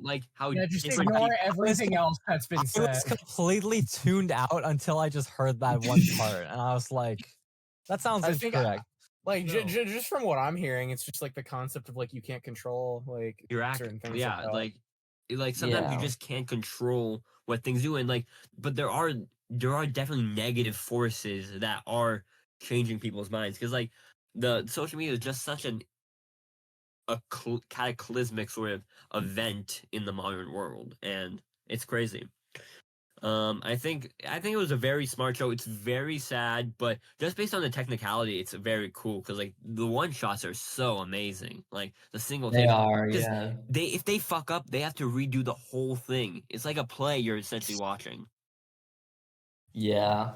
Um, I wonder, I'm not sure if they do this, but I know like for like a 1917 and like a couple of these other like big one takes, they sometimes do hidden cuts. yeah, Yeah, hidden because joints.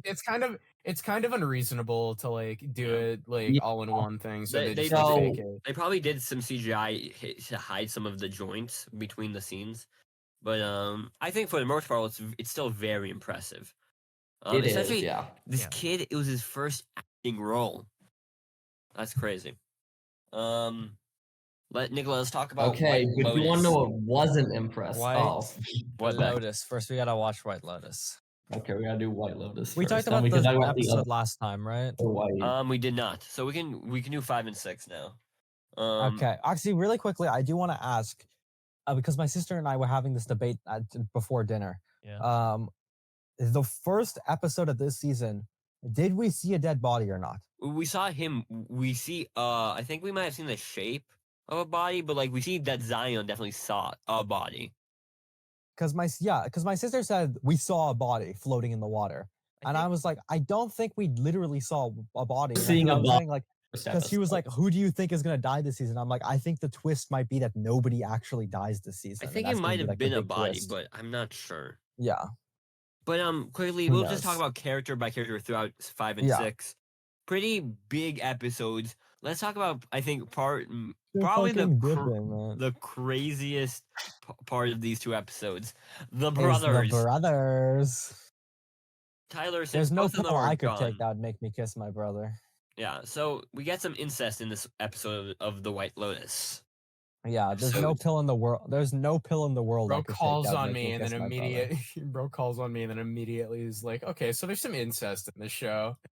Okay, so in this episode, in episode 5, they're partying with They're partying hard. It's the lunar the party or full moon whatever. party. It's the full moon party. So they're partying out. They get some pills, and then one of the girls, not the British girl, the other girl, Greg's Chloe. girlfriend, Chloe, is like, come back to my room. And then they start making out, and then like she makes out with the British girl, and she's like, now you two make out. And then they start making out, And they're and then they have a brothers. and they're brothers, and then they start having like basically a threesome, except not really. It's just the guys fucking each other, and then the little brother sometimes fucking the girl. Well, they don't fuck each other. They They kind of do. They jerk okay, each other well, off. that's more in the next episode in the reflect. But I get the idea that Saxon, as this episode, these 2 past episodes changed my mind on Saxon, where I saw like he used to be this very pompous, dickish guy, where essentially you get to kind of see the destruction of that facade, where essentially he's like, never let the girls take control, but then he immediately gets peer pressured into taking the pills, and then some theorize that you can see Lachlan taking out the pill out of his mouth, but that's not confirmed. But Yeah. essentially they're at. I mean, I feel like that's kind of ties into the things you guys were just talking about, how these people are. Yeah. But they kiss, and that's like a very weird moment. And then next episode, they're hungover. That's not even a kiss. Like they full on make They out. make out. It was Yeah. really weird. But and so you get to think, oh, are they like that connected? But I think I'm going to more talk about in this episode of 6, where they're hungover and they wake up and they're like, Like, For what just Lachlan, happened? either doesn't know at all, either actually doesn't remember, or he's actually not showing. But like from our perspective, because we don't really see his perspective, we can't tell if he knows, and we think we don't. He doesn't remember anything. The older brother though, definitely remembers, Yeah. and he is completely disgusted. He's like, "What the fuck Because happened last night?" Beck, the girls, Yeah, he's no, talking the to the incest. girls, and we get this sort of thing where, he's talking to one of the British girl, like, why won't you have sex with me? Because you're soulless, and I already have my soulmate, and like we're seeing a very destruction of his facade, and then it's kind of confirmed. We saw this through flashes, and I thought they were lying to him at first, but I think it happened that they both brothers had sex with one of the girls, but then while one was having sex, No, both brothers had sex with Chloe, and then then they jerked each other off. and then the brothers jerked each other off. Yeah, I White remember Lotus, seeing the guys. headlines. Absolute cinema. We love White But Lotus. the thing is, it's not anything about the idea of being gay or anything like that.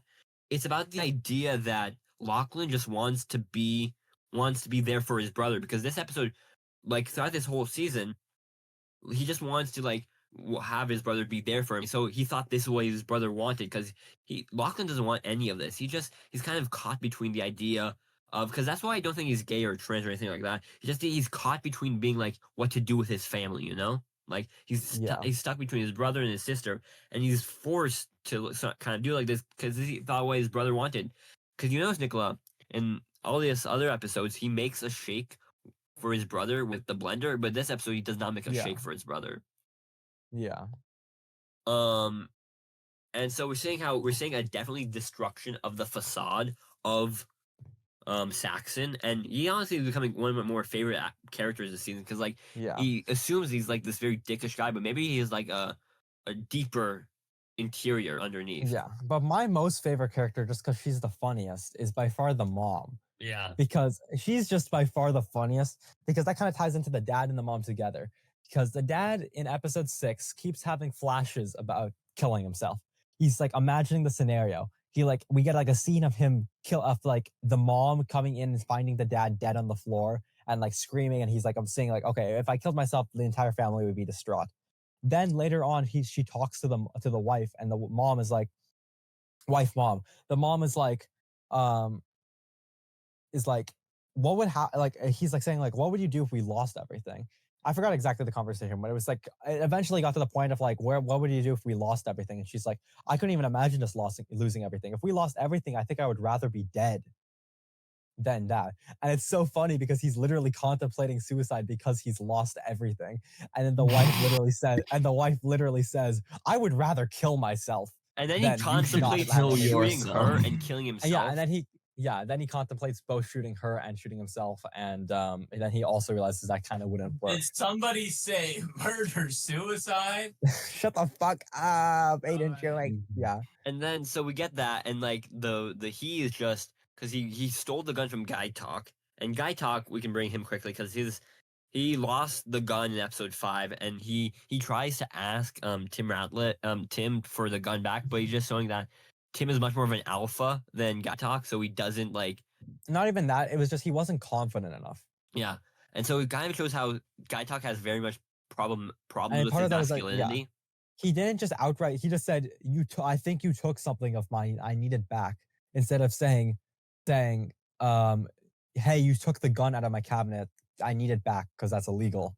And so instead of like being the man that he thinks he wants, that he thinks he should be, and like he thinks that Mook wants him to be, he has to go sneakily and steal the gun from the room, and that's what he does. Yeah. And so we're seeing he did get the gun back. Yeah. That gun is going to have to be fired off by the end of the season because that's the Chekhov's gun. It's Chekhov's gun. It's Schrodinger's gun. It's going to be the gun that kills the person. No, it's Schrodinger's gun. Is that the gun that's going to go off, or is it not? Is it going to be a different gun? Will the gun come back or not? But we get that. And Piper, she's finally telling her parents.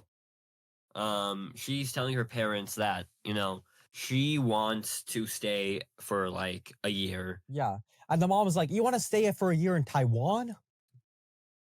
Because it's Thailand. Wait, they aren't in Taiwan. No, they're in Thailand. Exactly, Yeah, that's the joke. The joke is the mom is completely insane, and that's why she's the best character. And she's like, you shouldn't do that. You should fear poverty. You And should fear poverty. This is probably she's like you should fear poverty. like Why everyone would you else we ever know. like everyone else we know? Why would you want to go live with these? She almost says a slur. I think she ends up stopping herself and says like these monks in these cramped conditions, and they're probably part of a cult and they're trying to indoctrinate you. Is this Mickey 17? Aiden, shut This up. is White Lotus. When did this? I don't even remember this happening in Mickey 17. I'm not gonna lie. The wife of Mark Ruffalo. They don't have sauce, bro. What's the point of living if you ain't got sauce?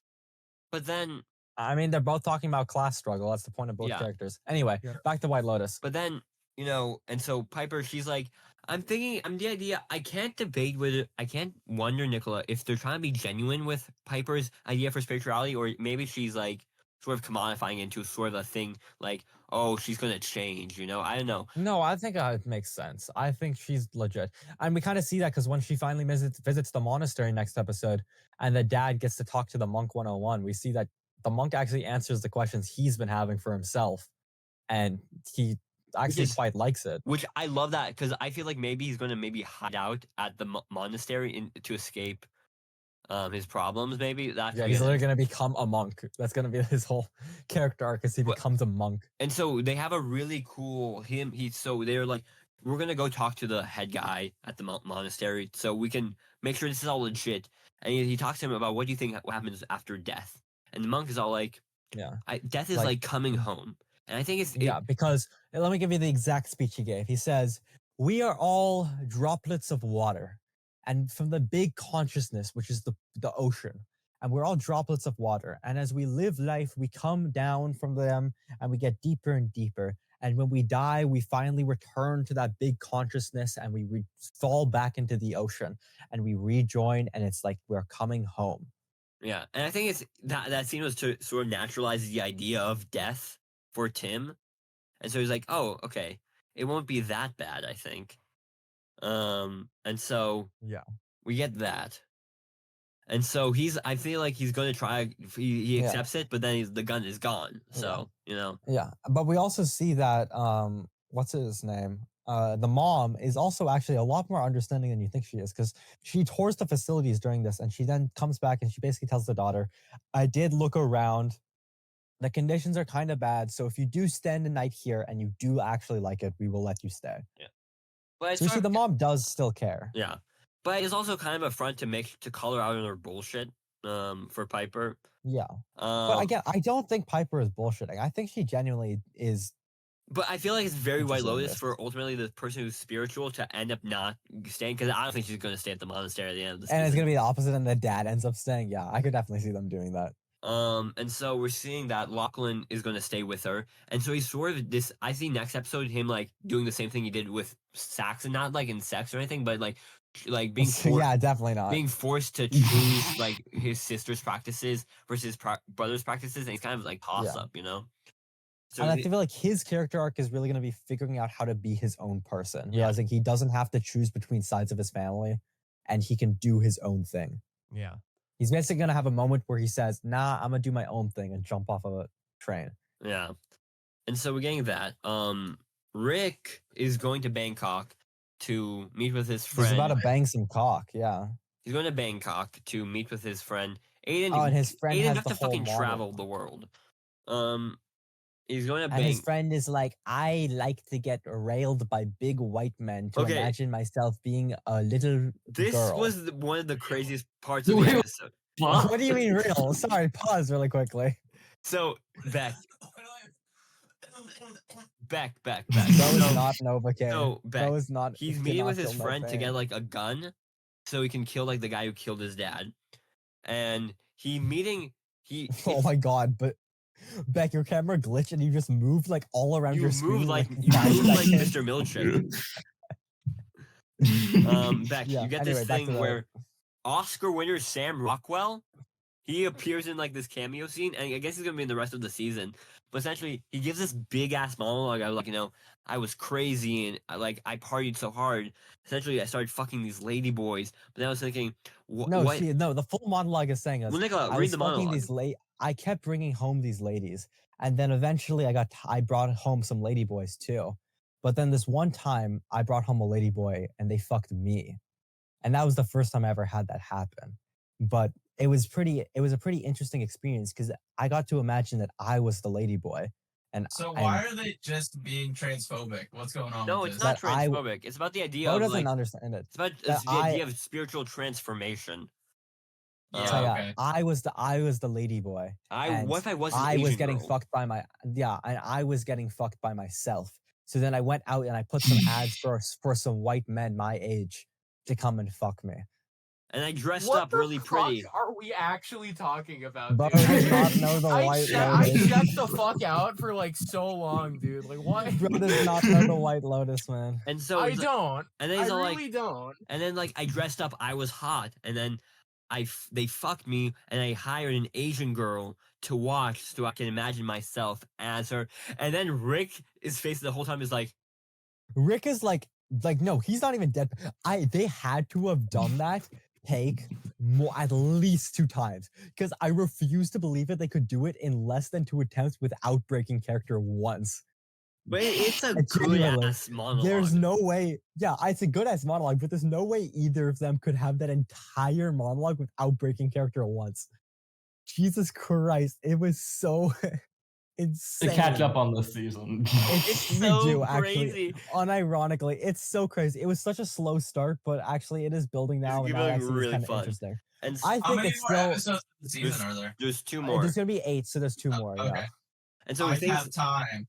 things are really ramping up. Bo got interested as soon as he heard about getting fucked by lady boys. Real? and Pornside, they finally hook up. Yeah. And she's like, we're seeing how, but Greg Gary, he's definitely trying to keep eyes on her. And so Yeah. What's interesting, I mean, that kind of gets to the end of the episode because the end of the episode is kind of seeing how everything's kind of tying together now. Yeah.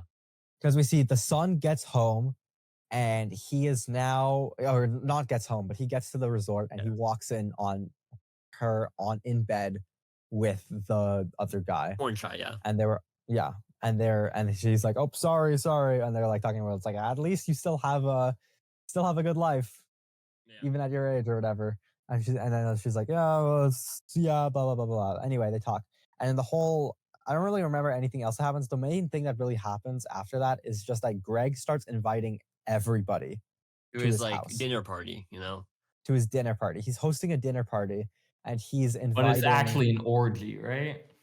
We don't know, but it's like he's inviting Belinda, the boys. Belinda, the boys who fucked his girlfriend. That's about it, actually. Yeah. So not everybody. That's really it. And then yeah. And then like the other plot is the ladyboy the- guy and Greg are like got to the woman's, like the owner of the resort's house, and is like, oh, we're shooting a movie, and they got to meet her, and that's how the episode ends. Let's quickly talk about the 3 women. Yes, I forgot about the 3 women, right? So the 3 So women. the previous episode, they also kind of had the lunar party, except they were with the 3 Russian guys, and they were partying and they were going crazy. And then I forgot the name of the one, but like the Jacqueline was like, oh, maybe you guys should draw it back a bit. But the other 2 were like, no, we're gonna party hard because we're young and we're spry and we're gonna live like we're. Oh no, never that was gonna Kate. die. That was Kate. Who said that? Kate, yeah, that's what I meant. Jacqueline's more, yeah. And you Yeah. really get a sense that I feel for Kate, because she was like she just wants to sleep and go like home, and like the other 2 are like, no, let's have fun. And you really feel bad for her. And it's not even that. Like she can also see that like the guys are kind of like not like they're kind of using them in a way. Yeah. It's like the guy Vlad just like talking about his trauma, and she's like, oh, that's nice. Yeah. And you get that. And so we're saying throughout this whole season, Jacqueline was all like to Lori said, you should hook up with Valentine, like the spa manager, and like, you should hook up. And then she ends up hooking up, and she's married, by the way. And so yeah, and that's the whole thing. Is because only one that was unmarried was the one that they were trying to hook up, and then she's actually married, and she cheated. And so next episode, Kate sees this, and then she tells Lori. And like, what's interesting is that throughout the season, we get the thing where like when the other two talk gossip, they never say the actual gossip straight up because they are not upfronting people. They always say shit behind their backs. They haven't developed beyond 10th grade in high school. They're like this. Like it's a very toxic friend group. But Lori, she finally is like, fuck it. She's like, she tells her because she's not telling her just to like out of like gonna be mean to Jacqueline. She also, I think she's very insecure the fact that Valentine did not have sex with her. She wanted to, like deep down, she wanted to do it. She feels insecure that Jacqueline sort of took her. So I get the sense that maybe this is a thing that Jacqueline has done before with Lori, probably stealing other boyfriends.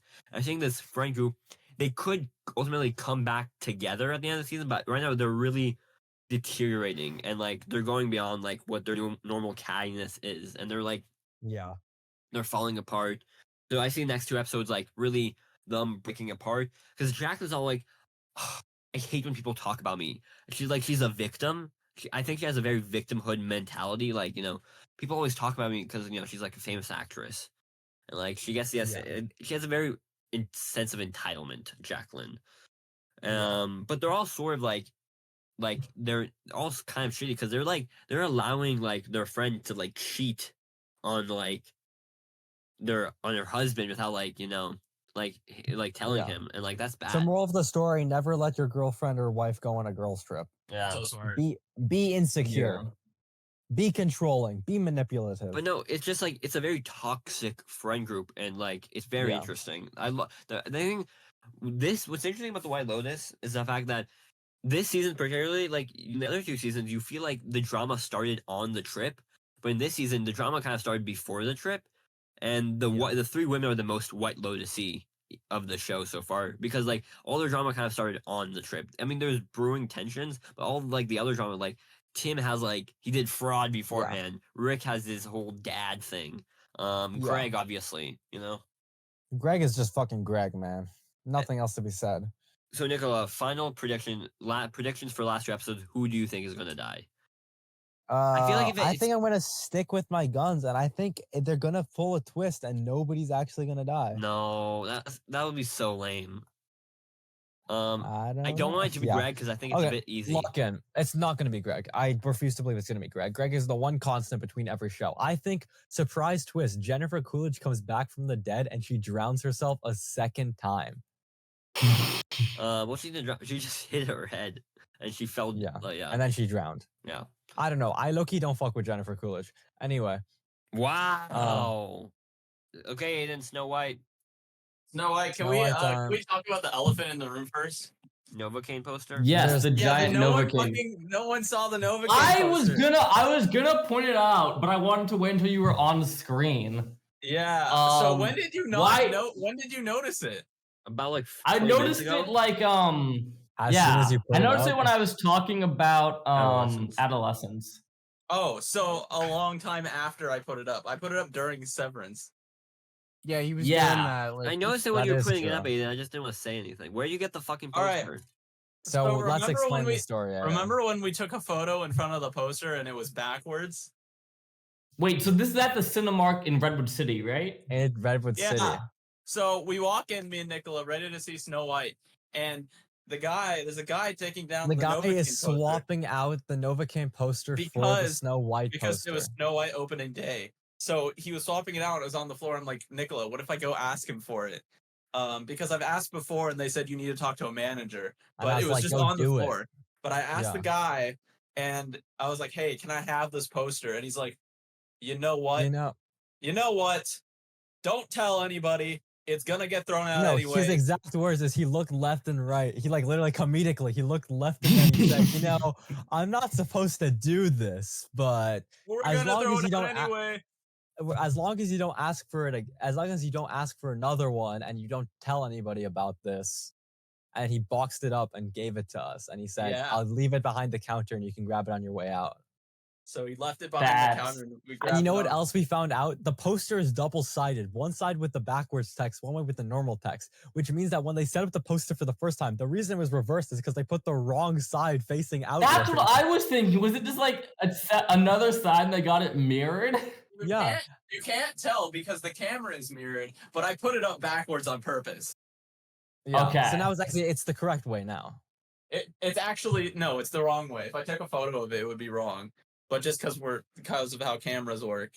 No, that's No, I think that's it's what I only mean. mirrored for you. Oh, for is it us, only mirrored? we still Yeah, see- for us it is also backwards for us. That is Oh, for true. okay. us, the poster is currently backwards. Okay, well, it's Can we back. talk about Snow White? Yeah, let's talk about one. No, I want to talk about the Novocaine poster again. Why? What's so, wrong like, with I don't know. Watch Novocaine. Well, I'm just saying, like, let me tell you something. That Cinemark in Redwood City, we've had the biggest range of nice employees versus annoying Versus mean employees. employees. Yeah. Really? In like literally back-to-back We're trips. talking about the first time we watched Novocaine. The first time we we already watched talked about Novocaine. Novocaine. Yeah. Oh, you no, want but to tell the first time- story? First time we watched Novocaine, we had to get food beforehand, and we were finishing our food. And as we were walking into the theater, we were finishing our food, and we're like, okay, we're gonna finish our food before heading in. And one employee saw us walking up, and they said, "No, hey, don't forget to throw away your food." And we said, "Okay, we'll throw it away once we finish it." And then we're standing there, we're finishing our food, and she comes up to me. Uri had already left, and he had already put his food in the garbage. And she comes up to me and she says, "You have to throw away your food, or else we're gonna kick you out of the theater." And I said, "Okay, can I have a second?" And she said, "No, you have to do it right now." So then I just drop it into the trash can in front of her. And she's like, "Where's your friend? He has to do it too." And I'm like, "He already did it.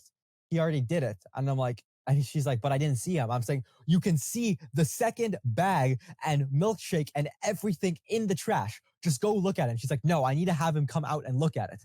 So I had to go all the way into the theater, get Uri to go out to go see it. And that shit genuinely pissed me off so No, much. okay. That Because was so Why, though? confusing. Like, actually, What did why? what did she expect him to do? Because like, assume he did sneak in the milkshake. Is he just gonna bring out the milkshake and be like, "Oh, what? No." No, You can just because when- leave it in the theater. How's she gonna know? No, because when it was just me and her, once everyone left, she was like, "He better not have those fries still, because if I go in there and I smell those fries, you're getting kicked out." Smell so- those fries. Guys, this person was jolly, so of course they could smell the fries. No, they were really Nicola. strong smelling fries. Yeah. They But are. They were. They we did have- stain like my headphones with the fry smell because Uri made me put them in my bag. So when I went into the theater and I saw you guys with the fucking fries, all right, man, come on. We're evil. I knew what to do. I had my bag of chips in my bag the entire time. I also Walking had my into the burrito in theater. backpack. And Uri and Nicola were like just literally showing up full Gave bags of Uri my food. fries because I was done. Yeah. Okay, can we talk about Snow White? You guys need to get better about sneaking food into movie theaters. You're really bad at it. I also don't got a bag, and you guys didn't just like give up space in your bag for us to put it in. I My bag had my did. food in it. Yeah, not until we were about to get Just kicked be out. like though. nonchalant about it, and also don't bring fucking fries into a movie theater. Who the fuck does that? No, I wasn't Like, trying to, but I actually. wasn't gonna throw away all the fries I had, and I had nowhere else to put them. Tyler, So I it's like brought snack. What was? Tyler. No, I brought, I wasn't planning on eating them. Tyler, I've brought a microwaved mac and cheese before to the movies. Tyler, I brought Why? a gun to the. It's awesome.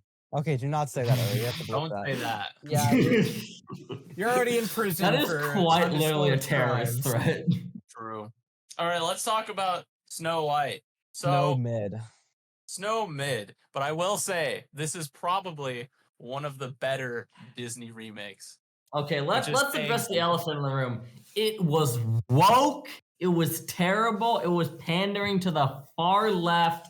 They ruined a What? beloved movie. Who the Have fuck you is seen the Jonathan original is Snow White? God? No. That's a. Oh, woke you movie. have That it. is- Okay. The only thing I hear about this movie is that.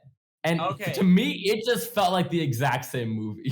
So they made some very It's a questionable completely different changes. movie. Let me talk to you. So I rewatched the original movie last night, and watching the movie, I'm like, holy shit, these are not the same movie. This is probably the most different live action remake that I have seen compared to the other ones. Like, I know Mulan is really different, and I know that Dumbo is probably, but this one is literally not the same movie, like at all. Okay, so walk me through what the difference is, because we all know like the broad story of Snow White. What's So, the like, broad what's the story? difference? I barely do. I've never seen Snow White. Evil Queen. Snow White is the queen tries to kill Snow White because she's too beautiful. Snow White runs away. She meets the Yeah. dwarves. The queen still wants to kill her. She dresses up as an old woman with a poison apple, poisons Snow White.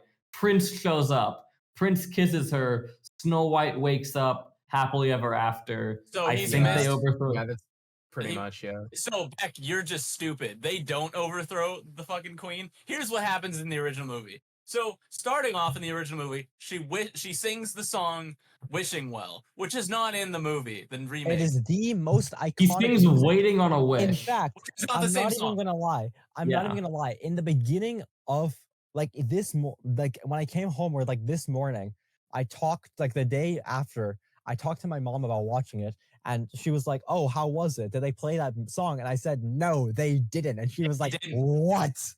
Did you know that there's only 3 songs from the original movie that make it into the remake? 3 out of the entire soundtrack. Because That's like you want to Dean know, Nichols. because they had to change the entire fucking plot of the movie. So the original one, after she wishes on a well for a prince, she wants a prince is her main thing, and then a prince shows up, but then she runs into the castle, but then the queen is like, I hate Snow White. So then she runs away after the hunter guy is like, run away, Snow White. And then she whistles while she works. The dwarves aren't in that scene, and then hi-ho happens, and then they come home, and then they muck about for a little bit. They take a bath, they dance, and then the queen becomes an old hag, and then they go back off to hi-ho, and then she falls asleep, and then the dwarves chase her off a cliff, and she gets crushed by a boulder and dies, and then the prince shows up. Snow White is not in the climax of the original movie. The prince is there for maybe 2 minutes of screen time. Most of the movie is just Snow White and the dwarves fucking around. And you know what? Okay, yeah, They so it cut does feel like a almost very all of different it. movie. None of the songs, none of the like motifs were in the new one. They're very different movies. They which did is not okay. have Jonathan. But It I did- do need to ask one question, because I saw a clip from TikTok from the Did official you marketing. guys fucking not pay attention? It was a kind of long joke. How long? I did not were you see that. talking? Genuinely, When I did this genuinely scene did not see that. Randomly, Aiden sends me a clip from the movie. He's like, did this scene happen? Because we did not see We that scene. missed it. Yes! The only time we had heard Jonathan's name was at the end when like He got at one shot. part where when he gets shot and Snow White just says Jonathan, and we're That like, was the first and time we were like, realized he why said is his he name. named Jonathan? Why is it not Florian? Why are they dead naming Prince Florian? By the way, why isn't the prince in this? Why is he just Robin Hood? Yeah, that is a good question. Because Why is he he's just a cool bandit? and he's funny and he's the best part of the movie. He is not cool or funny or the best part of the Every bro. single one of those. What are is you wrong. talking about? Every You know time what- he's on screen, the movie got worse. Yeah. Every time he's on screen, the movie was good. the You're best wrong, part bro. of the movie was always gonna be when Gal Gadot gets sent to hell. True. She does get sent to hell. Remember how She she was gets crushed by a boulder? Terrible in this movie. Instead, she just walks up to the mirror, smashes it, and goes, and then dies. She smashes the mirror, and then the mirror sends her to hell. It's so bizarre. Okay, I want that like gif of like her turning her head. That happened, and I laughed so loudly. We to, laughed like so hard. an empty to like a theater with other people in it. Yeah, me and Nicola were laughing the entire time because it was so Yeah, bad. because I'm sorry, Gal Gadot cannot act. Yeah. She cannot act. She wasn't acting in this movie. They put a Jewish person off screen and just told her to go nuts. I really liked that joke. Okay, yeah. That's funny. It took a second for me to understand it, but I didn't laugh because it wasn't funny. You're terrible. You're a terrible person. So Right. what happens in Snow White the remake? Basically, instead of her wanting a prince to marry, she wants to overthrow the queen because she's evil and killed her dad. And then No, for like the 2/3 of the movie, we think she just sent her dad off to the woods. right, and then she finds out. We that don't she find killed out her dad. until the last third that the dad was actually murdered. Right. So this movie is Mhm. actually a rom-com, and I don't know why they went that direction. Yeah, it was very weird. Remember the titular 7 dwarves? I think they're in the movie for 20 minutes. Are they CGI Yeah. dwarves? Well, that's why it's not called Snow White and the Yeah. Seven Dwarfs. It's just called Snow White. Also, Is it really? inexplicably, Oh, right. all the dwarfs have the magic hand power. Inexplicably. They have They a have magic the glowing magic hand power. That Your wasn't hand in the starts original. glowing, and then they touch some rocks, and then all the rocks start glowing. And that it never comes back again. It doesn't add anything to the story. It makes no sense, and it wasn't in the original. So why Because did they it do it? looks cool. No, it doesn't. Yeah, they Beck, wanted to show the no, power. Beck, the fucking Disneyland Crystal Mine Train looks better than the entire movie. Somehow real life looks better than this fantasy movie. This movie looks bad, and its lighting is bad, and the CGI is bad, Yeah, but it's just that's like something a we noticed. The mid-tolerable second we movie. got in, everything was like bright colors and stuff, but somehow everything still looked monotone. Yeah. Everything was like desaturated despite everybody wearing bright colors and stuff. One of the moments that was crazy to me was the first time we actually see Snow White in her like iconic dress. It felt so out of place.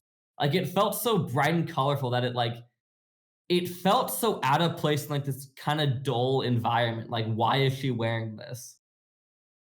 Because it makes her Oh. great market. Also, because she just wears it in the original movie. She has to wear it. Yeah. But okay, I think personally, my favorite segment of the movie was like after we meet the Seven Dwarfs, and it's kind of just like her meeting back up with the thieves and then meeting up with the Seven Dwarfs. I Also- really like that segment. By I the way, think they're I already so told- boring. I Silly It has my Story two is favorite way songs better in the it. original. Sorry, I think I already told Aiden this, but there's the whole thing where I'm pretty sure when this movie was originally being made, that the Seven Dwarves were supposed to be the bandits. The actors that played the bandits were originally going to play this. I remember seeing the article for it because there was a whole controversy where the Seven Dwarfs weren't going to be dwarfs. They were just going to be normal people, and some of them weren't even going to be little people. Like the majority of them were just going to be like normal people because like there's the whole thing about like unethical about having little people only play like dwarfs and elves and that type of stuff. But then they got a bunch of backlash for that. So I genuinely, if I'm remembering this correctly, because I remember seeing an article about that, I'm pretty sure that these actors that were supposed to be originally the Seven Dwarfs became the bandits, and then they just had CGI be the Seven Dwarfs. The CGI was not good. The CGI is Yeah. terrible. The dwarves' Also- designs are awful. You can't. This is kind of a You problem in can't the original. differentiate them. No, this is a problem in the original, except that they actually do things in the original. So, like, you can tell Sleepy, Sneezy, and Bashful apart. In the movie, you cannot tell Sleepy, Sneezy, and Bashful apart. There was a scene after Whistle While You Work that I was just like, who the fuck is this dwarf? Yeah. I could not recognize We who he was. completely forgot who sneezed. No, was it Sneezy? Bashful, It was Bashful. Bashful. In Yeah. the Because Bashful original, doesn't. Yeah. Grumpy has a good character arc where he really likes Snow White at the end. At the end, yes. Do At they the do that end in of the the movie? No. Well, yes. No, Kind of. not Before really. Whistle While The You Work only dwarf that has a character arc in this movie is Dopey. For some reason, they fucking kill Dopey, his whole character. You know how his character is like, he's the silly one, right? So in this movie, they're like, oh, they bully Dopey so hard that he doesn't want to He's speak. They depressed. trying to say the Seven Dwarves touch Dopey and that's why he don't speak. Yeah, And then basically. Snow White brings him outside and is like, hey, here's how you whistle. And then he whistles, and then Whistle While and You then Work they whistle happens. while they work. Yeah. And that's why they didn't whistle in Hi Ho, because they fucking changed they whistle in the original Hi Ho. That's part of the song, but they remove it because they don't know how to whistle in this story, which is dumb. And then Dopey learns how to whistle, and then he learns how to speak, and then he's the narrator the whole time. And it's like, bro, Dopey's just supposed to be the silly guy that trips on his clothes and looks stupid. Now he just looks stupid, but has a really dumb character arc. Oh, I really like Grumpy's character arc. Grumpy, basically, none of them are important characters besides Literally, Dopey. Dopey is the only one with a character arc. Yeah, and he shouldn't have one. None of them should have one, but they should have more screen time. You know the really iconic scene where Dopey dances on Sneezy's shoulders, and they don't have that. That's like Wishing Well, that scene, any other musical number they had to remove because like how much they changed the plot around, making it instead of she wants a prince to I want to stop the kingdom. Completely different ideas, movies. So dumb. I think it's dumb. I think I wouldn't want like a in I think taking it in a newer direction is better than just doing a plot by plot remake. That's true, but they aren't the same at all.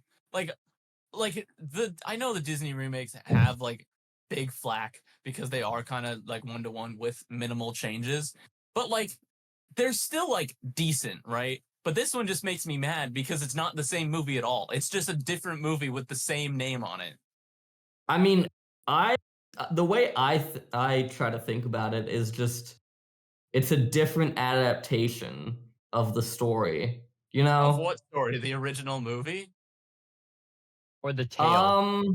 The tale, yeah. Not the tale. It's not the tale at all because it shares no resemblance. Because the original movie shares no Okay. resemblance. Well, to the either tale. way, it's like taking like the basic idea of Snow White and telling like a new story through that lens. I don't think it's But- trying. But did you enjoy that new But that story? I don't think it's trying at No. all. No, I don't that think new the story movie is tried at bad. all to do It's a anything, and forced that's why it relation. sucks. It's a more forced relationship than Snow White and Prince Florian are in the original movie, where they share one screen time moment and they never speak to each other the entire movie. There's more chemistry with those two characters than there is fucking Jonathan. I don't know why they're hating on Jonathan so much. I Jonathan liked is him. so boring. Jonathan is cool. No, You he's would not. like He is Jonathan, the wouldn't you? most generic guy ever. Watch Robin Hood. He's just Robin Hood. And I like Robin Hood's. He's like Robin Hood, but I don't bad know. though. I can say he is definitely an insanely generic This guy thief just with an fucking insanely sucks. How about generic that? arc. But I found him to be the most enjoyable part of the movie. I think Snow White was very enjoyable. I think Rachel Zegler did a very good job as Snow White. Yeah, because you're getting a I lot also- of hatred for Snow White. Well, she's getting hatred because people are racist and they're like, she's not actually white. She's Which is not stupid. white, Snee. No. She's not white as snow, you know the Well, name of Nicola, the you were one of character. the biggest haters on Snow White before this. During the promotion for this entire movie, I remember so many times Nicola hating on Snow White. Yeah, I don't remember that. justified because the movie sucks. I'll be honest. Overall, I think Disney live action remakes. Overall, I think they're really fucking stupid. They just are really dumb. inherently. Hot take, the fact that- Tyler. They shouldn't do them, but Yo, they're gonna hot keep. take, It's just annoying that they're still doing them, and I like because I remember talking about this with my mom a while ago. She's like very much like a super big Disney head, and she brought up the concept that like Snow White was like kind of like Walt Disney's baby in a way. Next to Yeah, Mickey they Mouse. rotoscoped. So Yeah. like being that the fact that they went ahead and like remade that movie anyways just kind It's of the- inherently it is the disrespectful. first animated film ever. Yeah. Okay. And to remake it in live action, like I don't know, it just doesn't really sit The right with original me. movie, while having a very bare bones plot, looks really good. Yeah. Yeah, no, 'Cause, it, like- I mean- it's a good movie, the original, even though it's like very simple. Yeah, Yeah. I think this is maybe the most justified of all the Disney remakes because it came out the longest away. Like it's what, like an 80-year gap between Bo was films. fighting for his life to defend this movie for some I'm not reason. defending this like- movie. It's a bad movie. But I'm saying this is better than them trying to do the live action Moana when that came out like 10 years ago that versus is like fair. this movie That's came out like fair. 80 years ago. Yeah. I do that want- I did do not wanna- need to happen. Yeah, I do want to give this movie some props though. This movie did remember that it is supposed to be a musical. I think they did really good. I on like the musical numbers. I really think- liked them. I think the ones that they bring back, Hi Ho and Whistle While You Work, are huge steps up from the original movie. And even though they're iconic, they make them like more of like an actual like it feels like a West Side Story type musical. Yeah, Like well, some she, of the yeah. songs. Well, she I was in think- West like, I Side think- Story. Yeah, What's she? yeah. I the think new one. like there's this middle part where there's like Hi Ho, Whistle While You Work, Princess Problems, and then Gal Gadot's song I think all four And of then those are hand in pretty hand. Immediately stopped his train of thought. You don't Yeah, fuck because with he's hand just with hand, fucking No, hand I in do not hand. fuck with the generic love Beck song, is bro. so trying to Dude, they defend this movie. changed. Dude, they all changed the his I character. like He's the like, song. he's like, Okay. but this song is good, but this character was funny, but this character arc was good when he hasn't watched the original and also cannot see that this movie is objectively ass. This I'm just movie saying- is objectively just ass. saying I'm saying some of the the- few things I enjoyed about I it. am saying they do good for some of the songs. I've been listening to the instrumentals of the songs, especially the Gal Gadot one. The instrumentals are really good, minus the fact How that Gal about the Gadot is singing. singing though? Exactly. Rachel Zegler does a good job singing. Yeah, Well, yeah, but that's Gal true. Everyone Gadot. else, singer. everyone else is auto-tuned to hell. I think this movie does do reprises of songs. I don't know if there's a single other Disney remake that has reprises in it. I know Beauty and the Beast doesn't. I think that like just any of the other ones don't have them. But this one remembers that it's a musical and has reprises of like main songs. What did you Did they think of change the the character opening of the song? evil queen in the movie, or like? She, Not really. She's kind of the same character, I roughly. mean, she didn't really have a character before. She's just kind of Exactly. evil. But this one That's is why like, she still doesn't have a name in this she- movie either. She's still just evil queen. yeah. I think though, she felt a lot like King Magnifico. In a Oh bad yeah, way. I felt that. Yeah, She I, felt de- like King I Magnifico in a definitely bad felt the way. similarities between this and Wish a lot. Yeah, That's not this good. felt like Wish 2, but with good music. Well, I think that's where we leave it. Yeah, I mean, I do want to be clear. This is not a good movie. I was just pointing out the few parts that I liked it. we I was all believe. I mean, Aiden was doing the same shit, Nicola. Come on. Like, Aiden was also, like, pointing out some of the positives. It's not Beck Yeah. Alliance, though. Well, it's not Beck Not that Alliance. one. Tyler, what's the recommendation? What do you recommend we watch, Tyler? Oh, what do I recommend you guys watch? We always end the episode with a recommendation. watch Unless we all forget. videos on Pika Tyler's channel. Yeah. And make sure Pika Tyler shouts us out too. Pika Tyler, please put your videos on Letterboxd so we can log them. Put my Yeah. videos on Letterboxd. I mean, sure. They if do I- not count as 2025 releases, Beck. They Hey, count as listen, I'm- 2025 Hey, releases. hey, I'm working on. Listen, I'm working on a Danganronpa trial ranking. That's probably going to be over 2 hours. You know, I guess that counts as feature length. I mean, we counted Aiden's thing that was 40 minutes. So Yeah, but did? that one was an actual movie. That was a film. Tyler, this have anime opening credits and ending credits, and it's a movie. I recommend watching Well, yeah, Adolescence. I'm going to. So yeah, technically, I got counts as a movie. I recommend Adolescence. Oh, Yeah. Sure, Beck. And look forward to Tyler Danganronpa ranking. Yeah. And look forward to all of Dexter recapped in a while. I'm almost done with the entire thing. Oh no. So I finished Tyler- the entire original show. I'm halfway through the spin-off show, and I then have the second spin-off show, and then Yeah. I'm done. Tyler, But they bow, have the sequel series. Dexter. Tyler, bow us out. Sorry, what? Sorry, I'm like. Say Do the iconic thanks for- outro.